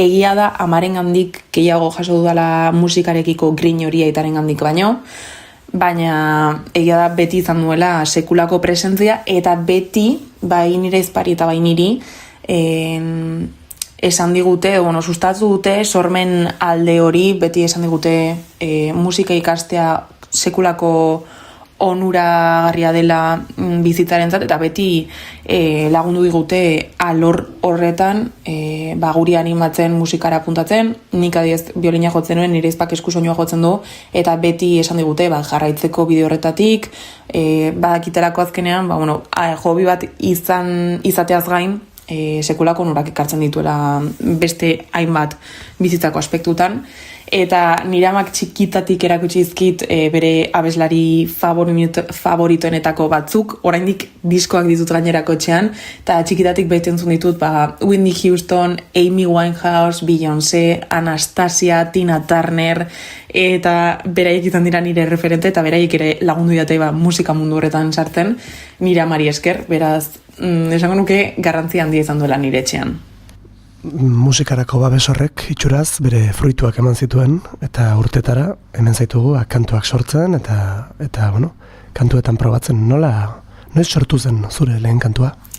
atzera begiratu da lotxa pixka bat ematen dit aitortzak, baina gehiago zekanta mota ziren, baina hauzut 12-14 urterekin sortu nuela nire lehen abestia, gauza da nik biolina ikasten nuen, egia da biolinarekin kantatzea pixka bat komplikatua dela, biolina ja nahiko instrumentu komplikatua delako, beraz ahotsa sartzen badiozu ja nahiko zaila bihurtzen da gauza, baina guri Biabran hemen DBH-en gitarra erakusten ziguten lehenengo 2 urteetan, eta gitarra ikasteak lagundu zidan gitarra jo eta kantatzera iristea. Orduan hor nik etxean gitarra bat neukan nire osabako paritutakoa, eta hor hasi nintzen nire lehenengo akordeekin kanta bat sortu nahian, YouTubeen 1000 bideo ikusten, akorde desberdinak jotzen ikasteko, eta nik beti izan dut idazteko gaitasun hori, edo beti gustatu izan zait idaztea, batez ere poemak eta idaztea baino behar bada liburu bat, gehiago gustatu izan zait gauza motxak eta poetizazio horretatik idaztea, beraz nire 14 urterekin izan ditzakezun sentimenduak hartu eta idaztea erabaki nuen, eta horrela sortu zen nire lehenengo kanta, hori 14 urterekin edo izango zela. Eta kantu horrek ze izena du? Kontatu pixka bat, lotxak eta uztan badezu, hola sekratu joren bat, noiz baita entzungo dugun kantu hori, zer inguruan zen, nahi da zuna. Begira, galderanekin egin didazu nire txikitako koadernoa ateratzea, eta ikusi ditut txikitan idazten dituen abesti guztiak, eta orain denak irakurtzen, egia esan oso polita da nik orain de koaderno izatea. 14 urterekin hasi nintzen koaderno honetan idazten, eta orain dela gutxi retiratu nuen koadernoa, horri guztiak amaitu nituelako, eta orain beste koadernoa daukat. Baina lehenengo horrian gainera dago lehen idatzi nuen abestia, izena du I Am Alone, oso dramatikoa nire partetik, baina egia da niretzako beti izan dela musika terapia bat, beti gustatu izan zait idaztea, batez ere poemak idaztea, eta bazen niretzako modu bat barruan neukan hori ateratzeko, inoizen izelako izan komunikatzaile ona, eta hori komunikazio ikasi dudala, baina uste dut horrek ere lagundu didala komunikazioa hobetzen, beti izan naiz oso barrutia, lotxatia, orduan inoiz ez dut kanporatu izan, sentitzen nuela edo pentsatzen nuena, eta kanta nahiko hortik doa. Momentu txar bat pasatzen ari zarenean eta sentitzen duzunean inorez daukazula alboan, baina ez jende ez dagoelako prestura eraguntzeko, baizik eta zu etzarelako gai sentitzen duzun hori ateratzeko. Egia da, 14 urterekin hau idaztea nahiko arraro egiten zaidala, beti izan naiz pixkat intensa alde horretatik, baina egia esan nahiko goai dago hau irakurtzea. Oso argi daukardana da, hau ez dela inoiz aterako, ez dela inoiz publiko egingo kanta guztia.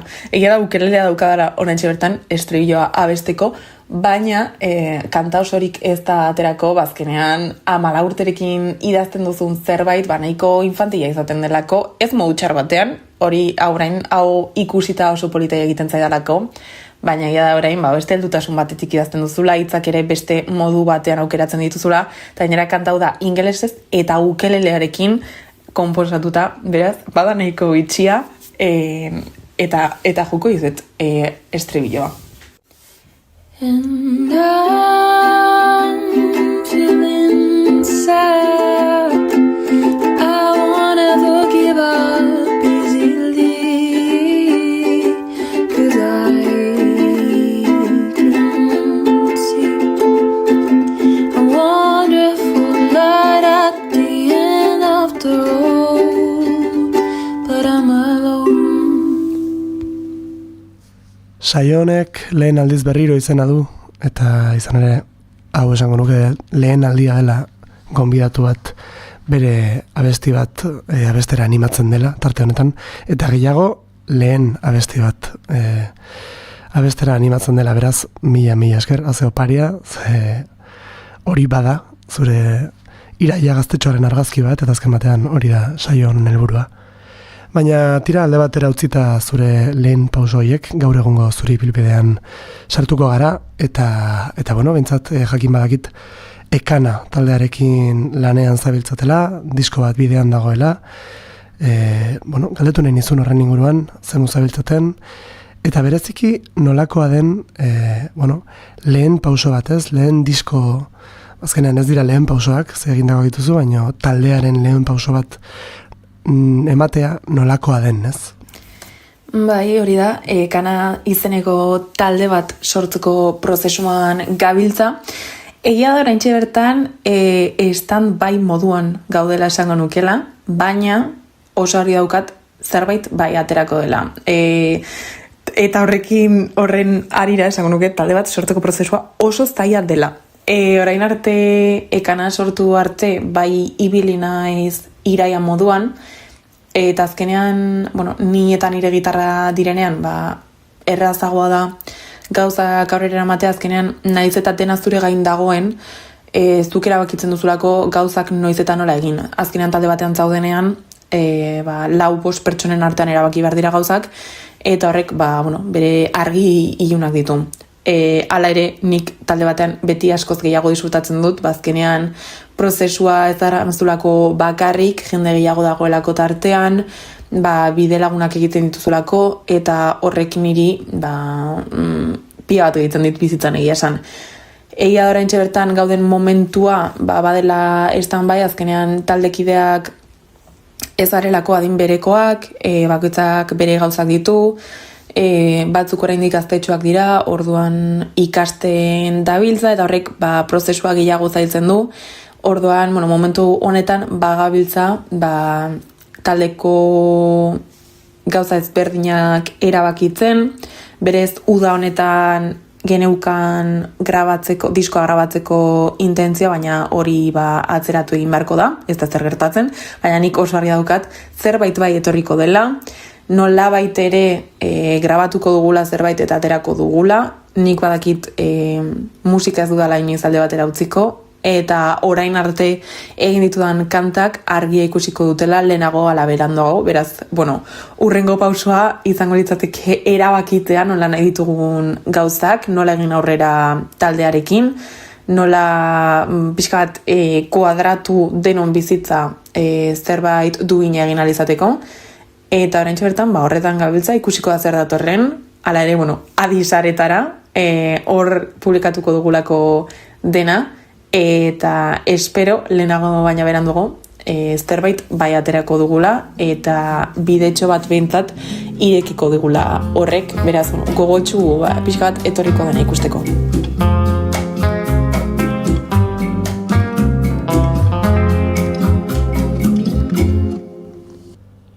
Tira, musikari izatez gain, kazetaria ere bazara, sare sozialetako eduki sortzailea ere bazara, orokorrean, esango nuke, komunikatzailea zarela, esan duzu, toki ezberdinetan ere idazten duzula musikaren inguruan, podcast berri bat, sortu berri duzu, leku baten bila izenekoa, gero itzadengo dugu ere horren inguruan zehatzago, baina galdetu nahi nizun, nola iritsi den guztia hau zure bizitzara, ez? Nondik dator orgatu komunikatzeko grina? Esango nuke komunikatzeko grina txikitatik izan dudala, baina kostazitzaidala konturatzea horretan lan egin nahi nuela. Nik txikitatik, 15-16 urtera arte beti esan izan dut medikuntza ikasi nahi nuela. Konturatu nintzenean zientziak ez zirela nire alor gustokoena baino oso gaizki emate zitzaidala. Esan nuen, plan B, eta nire plan B beti izan da kazetaritza. Izan ere, eskolan ginenean Julen Tegire etorri zen hitzaldi bat ematera, berak kontatu zugun berak zer egiten zuen, zer ikasi zuen, nola iritsi zen tokian, momentu horretan uste dut gainera gure kasen eta gaztean zebilela, eta hor nire begiak iriki ziren eta esan nuen, nik hau egin nahi dut. Baina gira da, beti medikuntza neukala hor lehen opzio gisa, irtera gehiago zituelako, aukera gehiago zeudelako, baina gira da, gero errealista izan da, konturatu nintzela, kazetaritza egin nahi nuela, eta irratiarena, egia esan, kazetaritaren barruan beti argi izan dut irratia egin nahi nuela, oso argi neukan prentsa idatzean enuela nahi, eta telebista ere ez da guztiz betetzen didan mundu bat, eta beti izan dut argi kazetaritzaren barruan irratia egingo nuela. Eta gero gaztean bekadun moduan hasi nintzenean, hor mikrofonoa ikutu nuen lehen aldian, esan nuen, wow, nik hau egin nahi dut, gainera gaztean zen kazetaritza eta musika, niri gustatzen zaizkidan bi alorrak, eta hor konturatu nintzen benetan hori zela nik egin nahi nuena, eta gazteatik pasa dira 2 urte, eta 2 urteren ondoren irratia egiten jarraitzea, kasu honetan naiz irratian, niretzako da sekulako plazerra, pia bat disfrutatzen dut, eta esango nuke hor behintzat aurkitu dudala nire tokia, eta nik benetan egin nahi dudana. Kontatzen duzun moduan, naiz irratian zabiltza orain lanean, musikaria saioa, Iker Gurrutxagarekin batera, eta, bueno, bereziki gainera, artistai haien letren inguruan galdezka ibiltzen zara.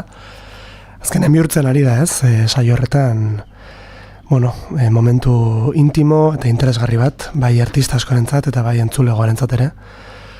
Eta hortaz gain ere, azken hilabetean hilabeteetan aurkeztu berri duzu, bueno, Leku baten bila podcast berria. Eta bertan, bueno, saiatzen zara topatzen leku bat emakumearentzat euskal musika industrian eta musika industrian orokorrean. Galdu nahi dizut horren inguruan, zer mozkoa izaten ari da Leku baten bila podcastaren harrera. Egia esan, niretzako bintzat sekulako harrera izaten nahi da Leku baten bila podcasta. Horrela pixkat gainetik azaltzeko, nire TFG moduan sortu zen, argi neukalako, alde batetik podcast bat egin nahi nuela, eta beste alde batetik uste dut karreran sartu nintzenean eta errealitate ezberdinak ikusten hasi nintzenean musika munduan, argi geratu zitzaidala nire TFG-a emakume musikarien inguruan izango litzatekeela, naiz eta ez jakin oso ondo nola enfokatu nahi nuen hori.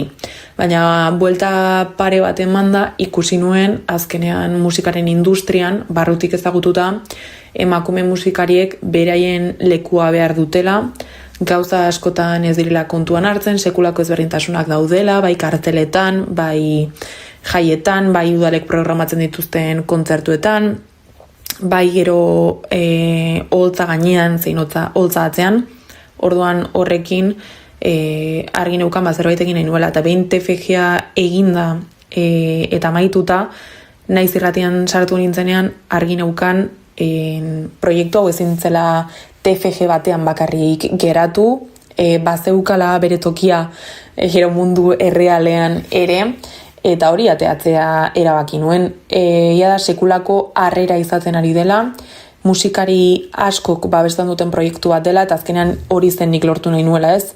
Ikusgarritasuna eman gutxi hitz egiten den gai bati, emakume musikariek kasu honetan beraien tokia izatea, dituzten kezka oztopoak eta errealitateak ikusarazi eta salatzeko aldi berean, eta esango nuke horrela sortu zela eta harrera hori ere izaten ari dela, orduan oso pozik eta bigarren denboraldi baterako sekulako gogoekin.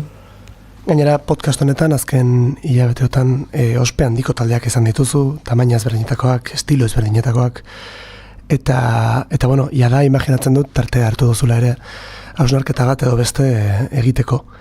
Eta galdetu nahi nizun, zer partekatzen duten gonbidatu gehienek? Milaka konklusio, milaka hausnarketa atera ditugu orokorrean, eta gauza asko partekatzen dituzte, esango nuke ateraduran ondorietako bat izan dela, azkenean podcasteko lehenengo galdera beti berdina da, azkenean podcastak izena duelako Leku baten bila, eta beti galdetzen diet ea leku baten bila dabiltzan, eta ea beraientzako zer den emakumeak musikan leku propio bat izatea. Eta uste dut hor atera duan ondorien handienetako bat izan da leku baten bila dabiltza, leku bat eraikitzen ari dira, baina ez dute leku hori aurkitu. Azkenean, badaudelako milaka oztopo horretan laguntzen ez dutenak. Eta egia da konponbide bat aurkitzea oso zaila dela, batez ere, daudelako gauza asko gure eskuetatik kanpo geratzen direnak. Horri gehituta esango nuke ere, gehien partekatzen duten gauzetako bat dela, oztopo gehiago daudela, erraztasunak baino. Eta nik ikusi dudana bai da aldapa gora konstante bat dela emakume musikarientzat bide hau jarraitu ahal izatean, eta nekeza ere badela, asko esan didate delako azkenean, badela prozesu bat asko nekatzen duela, delako azkenean sentsazio bat, denbora guztian borrokan egongo balira bezala, beraien tokia izateko, entzunak izateko, jendeak serio hartu ahal izateko, ez infantilizatzeko, segun eta ze genero egiten duzun auztopak are handiagoak dira. Ordan, esan nuke bai dela aldapagora konstante bat. Eta egia da gainera, horren arrazoia aurkitza nahiko zaila dela, alko ginatekelako geratu esaten, azkenean gizarte patriarkatu batean bizi garela, matxista batean, baina hori ez da arrazoi bakarra. Atzetik badaude arrazoi gehiago, eta konponbideak bilatzea oso zaila da, ez delako bakarrik emakume musikarien gain erortzen den zerbait, ez, hau aldatzea eta hau errotik aldatzea. Nik honi buruz azkenean asko irakurri dut, asko ikasi dut eta kasu berean estudiatu dut, azkenean TFG bat izan delako eta datu asko irakurri ditut, ikerketa asko irakurri ditut, txosten asko egin ditut eta irakurri ditut, orduan, ikusten zoaz ere nola funtzionatzen duen denak eta zeintzu diren datuak. Arrazoia milak haude. Konponbideak zaila da, ze konponbideak berez goitik etorri beharko lirateke eta horrek are gehiago zailtzen du dena. Hasita gizarte patriarkatu batean bizi garela, hori da lehenengo oztopoa hau dena konpontzeko. Eta bai izango nuke arazo handinetako bat dela, musikaren industrian agintzen duen ehuneko handi bat gizonezkoa dela. Eta azkenean, naiz eta gizonezkoa saiatu emakumea laguntzen, inoiz ez dute biziko emakume batek bizituen moduan. Orduan, nahiko zaila da hori aldatzea eta hori ulertzea. Aurrera pausoak ematen ari dira, hori ere ikusi dugu podcastean zehar, gauzak aldatu direla eta gauzak hoberuntz doazela, baina oztopoak mila dira eta errealitatea askotan, naiz eta musikaren munduan asko idealizatzen den, beste bat dela, eta uste dut podcastak ere laguntzen duela musikaren idealizazio hori apurtzen eta errealitatea mahai gainean jarri eta kasu honetan salatzen.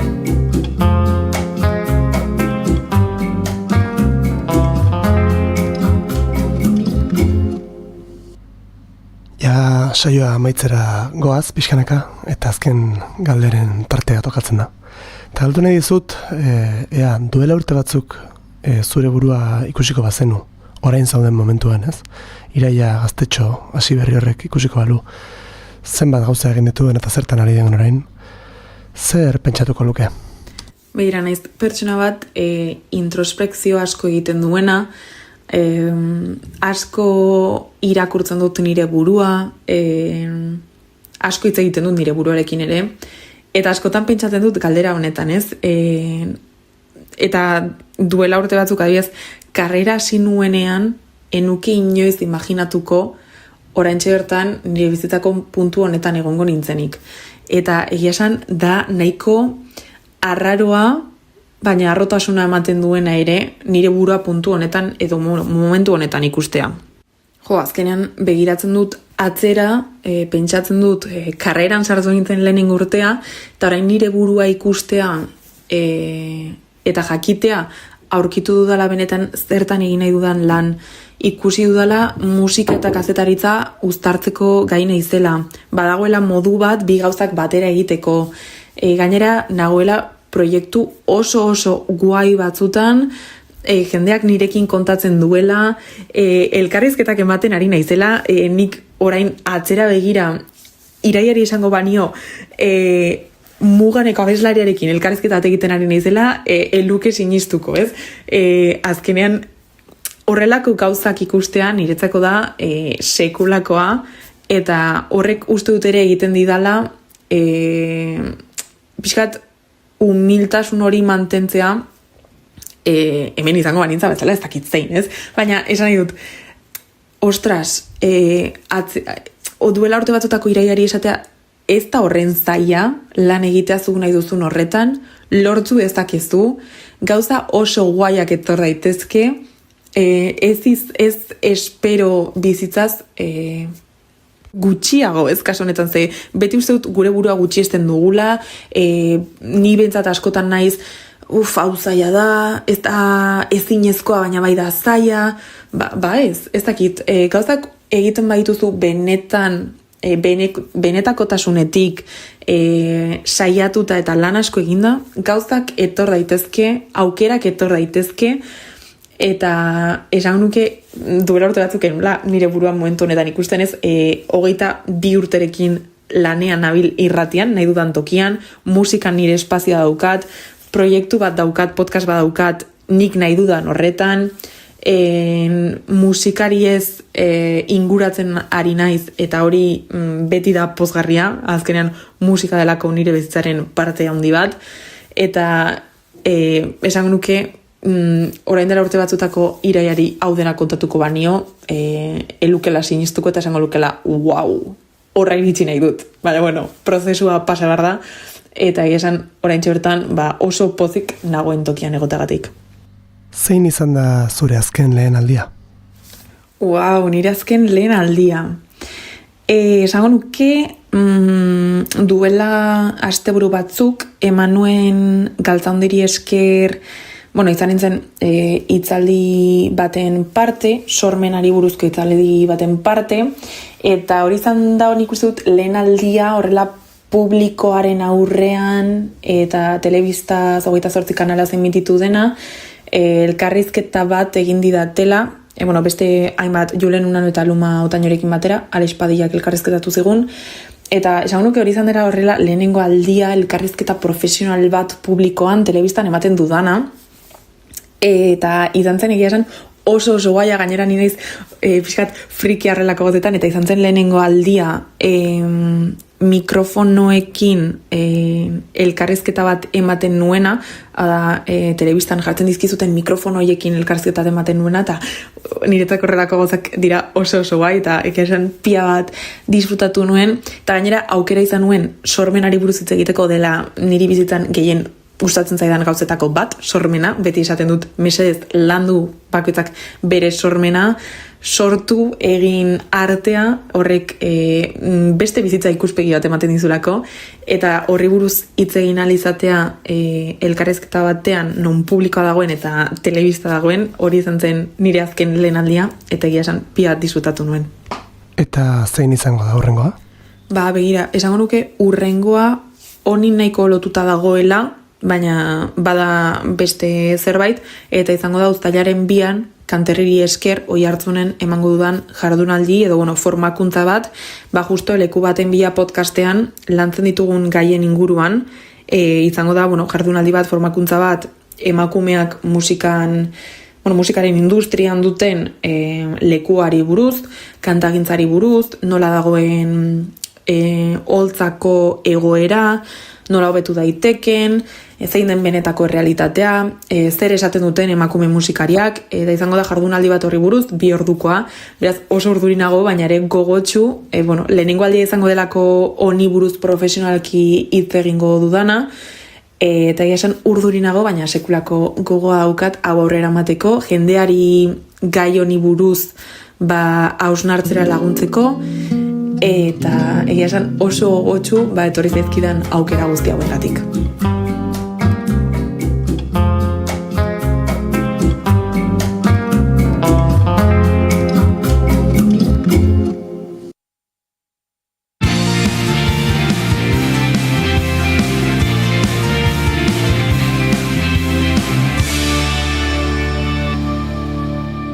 Bigarrenak ez direlako beti okerragoak, bigarren kafea. Aizue ekipo, eta zuentzat, zein izan da zuen azken lehen aldia? Badakizue denboraldi honetan Pablo Zurutuza da hori aritu dela galdetzen, gonbidatuei, eta oraintxe bertan Iraia Kambrarekin elkarrizketan entzun dugu, Iraiari ere galdetzen ziola, bere lehenengo aldia zein izan ote zen, eta zuen azken lehenengo aldia? Bilatuko berku nuke. Ez dakit seguro, lehenengo gozeterzen zaidana burura, bai dala, saiatzen ari naiz egiten gauza pilo bat, lehenengo aldiai izango baldia bezala. Baina ez da gauza bera, Oen, egingo eta arkeologia pixka nire buruan, jakiteko zen izan da dire lehen azken aldia.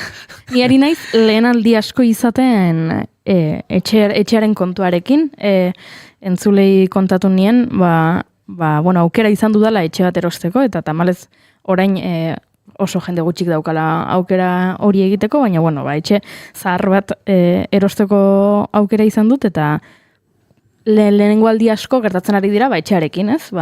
Lehen gorkak aipatu duen bezala, berak portaleko bizilagunen bilera zuela, eta hori ere bazela lehen aldi bat, horrelako zerbait, baina bestela, Xabik kirolarekin agian, lehen aldiz... Ez, kirolaren beti hasi naiz kirol berdinekin, eta azpalitik futbola eta bizikleta partekatu ditut, orduan alde horretarik ez, baina esango nuke igual unibertsitateko defensa. Hori egia da. Karrera lehen aldiz bukatu. Lehen aldi asko izan ditugu... Bestela, aspaldira jamarko nuke.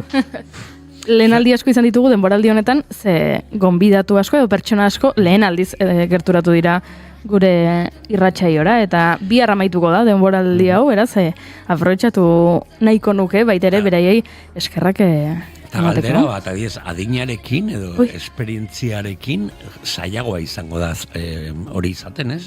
Lehen aldiak? Claro, txikietan... matematikoki, lehen aldia eskuekin jaten duela, lehen aldia goiara bat erabiltzen duela. Iristen zara momentu batean unzi denetatik indet. Hori egia da. Beti izango da zerbait, baina bortzentaia uste du jongo dela gutxitzen txikitzen, ez? Bueno, baina... Gero, ez dakit. Uste dut bizitzaren gakoa, baina bizitzaren gakoa ere izan daitekela lehen aldiak topatzea, eta probatzen joatea. Bat esan edu gain dela azte bete, innuen abesti bat adimen artifizialarekin. Lehenengo aldiz. Begira. Probatu nuen. Et flipatu nuen. Hori jende askoren azken lehen aldia izango da, adimen artifizialarekin zer ikusia duen zerbait, egia da. Nik urrengo egunetan, lehen aldiz tur bat komentatu. Eta prest daude? Zer da prest egotea? Hori... Mentalizatuta, itzulia bezala, baina turrarekin. Behintzat bidelagun onak izango dituzu. Hori bai. Eta politia ikustea bestaldetik, turraren txat, aurten izango da lehenengo aldia, zu zelako kasetari bat dagoela. Begira. Ez da gitasko nabarituko duten. Ojo. Begira, ze politia, izu egia da, izango dela lehen aldi bate Xabiren tzat, eta gure entzulek ere, entzungo dutela, Xabi, turra komentatzen lehenengo aldiz, ze badakizue, beti uda iristen denean, naiz irratian, turraren kontakizuna egitea egokitzen zaigula, esan behar nuen, baina nik ez dut... Bueno, talde bezala. Talde bezala, ze nik asko ikasi dut azkeneko urteetan, azkenean, ala beharrez, hemen txibiltzen gara atzera eta horrera, eta, kamarak direla, eta irratiko gauza teknikoak direla, dauzkat, nire txirrindulari gustokoenak, orain ezagutzen ditut taldeak, batzutan estrategia batzuk ere komentatzen dizkidate, eta orain argiago ikusteko gai naiz, eta espero dut entzuleentzat ere, hori izatea beraien errealitatea, hau da, naiz irratia piztu eta entzuten ari zara, eta pixkanaka ikasten zoaz, kiroloni buruz gehiago, eta hori ederra da. Seguro ez dakit geografia, nondik pasatzen dira gaur, ze kultura dago hemen edoan, ze gauza kuriosok daude pasatzen diren herrietan, niko esango nukelak, behintzat zu nahi baduzu, asko ikasteko aukera aukaz, ez? Ze gaztelu dagoen, bapatean hemen Frantziako hegoaldeko zoralde honetan, eta horrelako gauzak. Nahi asko usadet, ibaiak eta zubiak. Edo zein tokitan, ibai bat aurkitzen dute, igual, etapa pasa eta 40 kilometrara kriston zubia, eta hori, etapa aspergarria denean behintzat, siesta begiarik ipiskat. Zegona. Nik etxetekan ikusten dut askotan, eta badaukaz jolas bat, deitzela karkason ez dakit esaten, egin behar dira erriskak eta horrelakorik, eta turrean beti pasatzen dira, la logen, eta zakit zer, badaude leku batzuk, non esaten, eske hau da benetako karkason bat, ez? Horrelako herriak medievalak, edo ez dakit daukate puntu bat. Bingo antzeko bat, ez? Gaur esango dute, hau, pasako dira hemendikan, gertatuko da hau, interesante, amintzat, disfrutatzen duzu lagunekin, edo kompainia baldin baukazu. zerbait egiteko aukera daukazu. Badakizue nortzuk izan zuten lehen aldi bat atzo? Angela Nikolau eta Ivan Birkusek.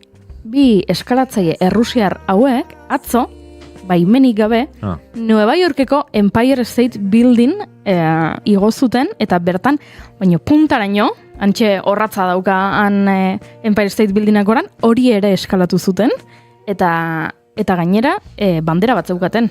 Eta jartzen zuen maitasunaren boterearekiko maitasuna gaientzen duenean, munduak bakea ezagutuko du. Hola, mezu...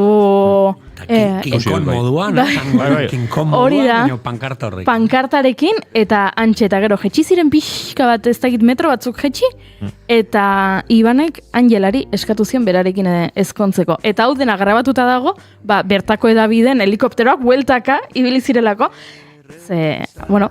polizia bera ere kezkatuta zegoela, bi hauek nondik atera dira, zer egiten dutean, baimenik ez daukate, eskalatu dute, omen dira eskalatzaile profesionalak, hori izan behar da, ez dezala inorkau probatu, etxean ez egin, ez Nueva Yorkeko Empire State Building, baina ez da ere, ez da egite, hori da, ez urrugulen eta ez da oinatiko elizaren kanpaidorrean, mesedez, eskalatzaile profesionalak dira, eta hauek, egin zuten dokumental bat 2024an Netflixentzako Skywalkers, A Love Story, zeruko ibiltariak, esan dezakegu izan daitekela euskarazko itzulpena, eta beraiek, hoxe egiten dute, hau da, muturreko kirola gustatzen zaie, eta muturreko egoeratan jartzen dute euren burua, eta atxilotu egin zituzten atzo, ez dakit aske geratu diren, baina... Kuriositate bat. Behain lehenengo aldia eta azkenekoa. Hori esan behar, meloi hau berria da, ez? Zenbat alde izeten duen goza, lehenengo aldia eta azkenekoa.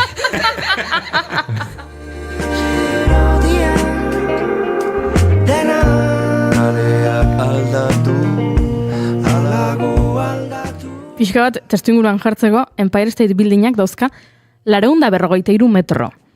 Kokatzeko, Eiffel dorrea baino 110 metro gehiago. Eiffel dorreak 330 dauzka, eta ez dakit, Londresko Big Benak 86 metro. Hau da, Empire State Building oso altua da. Okeraz banago iteute lasterketa bat urtean behin korrika portaletik goraino, maratoian zeko zerbait edo korrika, barrutik, ez hauek bezala. Baina uste du lasterketa oso ospetsua dagoela hor. Begira, nik ez dut ezagutzen Empire State Buildingekoak, baina... lehen aldi bat aipatu berri duzu, ze nire bikoteak egin du hori, baina Madrilen. Madrilen badaude lau dorre, las 4 torres ezagunak bezala direla lau dorre, handi, hango dorre batean, eta berak parte hartu du, lasterketa honetan. Eskairatatik gora korrika, bai. Nik ere hori egin nuen, lehen aldiz. Bai, kuarentenan. Bueno... Garai horiek, Xabi, hobez komentatzea, ero... Antxe ibiltzen ditzen, gora eta bera. Bizilagunak ateratzen ziren hor, portalera. Eta esaten zuten... Ireki da EPA, apuntatzeko Empire State Building igotzeko korrika. Bale. Urriak 6 egingo da. Begira. Noizeko 8 nengo ordua, baina ireki dute ja apuntatzeko. Eta zenbat denboran egingo du jendeak begiratuko du? Zenbat pixu dira? Zein da rekorra, pixu bat. Hoi da. Hemen mikrofonak gora eman, eta gora iztenean, ze sentsazio edukituzu, eta jendeari galdezkasi. Zenbat tardatu duen, ze pentsatzen duen. Hemen txemarka, lehenengo esango dizuet, zenbat solairu diren, 86 solairu dira, eta dira 1576 eskaloi. Errekorra dauka, 2003koa da, begira urte asko pasa dira eta inork ez du gainditu, Urte polita, 2003, urte hartan jaio zinean. Alaxia da. 2003an Paul Craig izeneko batek, 9 minutu eta 33 segundutan ezinezkoa da. Oso gutxi da hori, Ezinezkoa da. Zema pixu, 80? 6. Ni bigarren pixuan beste. 9 minutu. Eta 5 minutu barritu. 86 zati 9. Ez dakit, matematikaz ez dakit. Usapen matematikan gaizki bile nintzen. 9 pixu, minuturo? Ez da posible. Esko da, Ez da posible, gaizki egon behar duenek, behiratuko dugu. Jartzen du, emakumeetan, Andrea Mer, dala, 2006an, duela 20 urte, berak marka utzi zuen, 11 minutu eta 23 segundutan. Baina, zinezko dut zait. Proba egin barko dugu, gu hasikorrika. Har behatzi pixu zenbaten igo itzaitun? Ascensore hortik ibiliko da. Kronometratzen Motelago igual. Ja, egia da. Igogailuak. Motelago. Azkarrago ez da, jungo. Igo gaioa itxoen geistea, zu sartu, botoiari eman. Beti dago baten bat, azkeneko momentuan sartzen dana. Eta aguantatu txapak, eta nahiago korrika. Bi pixutan gelditu. Egia da, bueno, aizo. Aztartuko dugu gehiago, ze egia esan, entzulei egia esan behar diogu, ez dugu prestatu ondo hau, eta ez ditugu iturri desberdinak begiratu, jakiteko egia den ala ez. Eta ez dugu prestatuko, behatzi pixu eta horiek korriak. Hori beste atzoi duzten diego. Baina, alaxe dio, izugarria iruditzen zait. 10 minututan, hemen jartzen du beste urte batean, hortik, baina, zinezkoa iruditzen zait. Bueno, horregatik baita ere 2003-tik ez du inork marka utzi, ze askotan horrelako lasterketetan izaten da, urtero hausten direla, aurten, eta hobetu du marka ezagize maratoian, edo ezagize lasterketetan, eta 2003-tik ez da inor kapaza izan, eta horrek esan nahi du, Paul Craig, ez da gindola dena, abizena, Craig utxa dela, eta bai, bueno, izugarria. Bueno, placer bat izan da, beste behin hemen zuekin egotea, bihar izango da denboraldiko azken bigarren kafea. Abiatu genuen denboraldia, bueno, iraia hasieran esango nuke, eta gauza ederrasko bizi izan ditugu ordutik. Hauek dira nire azken minutu denboraldi honetan, mila esker, zoragarria zarete ikasten de pio bat denboraldi guztitan, gozatu turra, gora bigarren kafea, mila esker horregotagatik. Nik ostegun bezala kizu nola itxiko nuen programa? Nola? Mairen txiste batekin. Txarrena. Batzuetan txarrenako beneran, ja, Daukazu txiste bat, bai. Ai, askarre, venga, boteka. Hau ez da egiten. Presio gehiagi, barkatu. Beidanik, ingoet beroketariketak, igukoet eraikuntza batera, altu, porque ni beti izan naiz, empirau estate. Buah! Oh, my love, I take one look at you, you're taking me out of the ordinary. I want you laying me down to the dead and buried on the edge of your knife, staying drunk on your vibe. The angels up in the clouds are jealous knowing we found something so out of the ordinary. You got me kissing the ground. Tira, esan bezala, bihar bigarren kafeko denboraldi honetako azken saioa izango dugu, beraz, hemen izango gaituzue, egunero bezala, naiz, irratian gerturatu, agurtu, mezuren bat bidali, eta guk beste bat bidaliko dizugu bueltan. Hementxe izango gara, bihar 10 eta 5, esan bezala, naiz, irratian.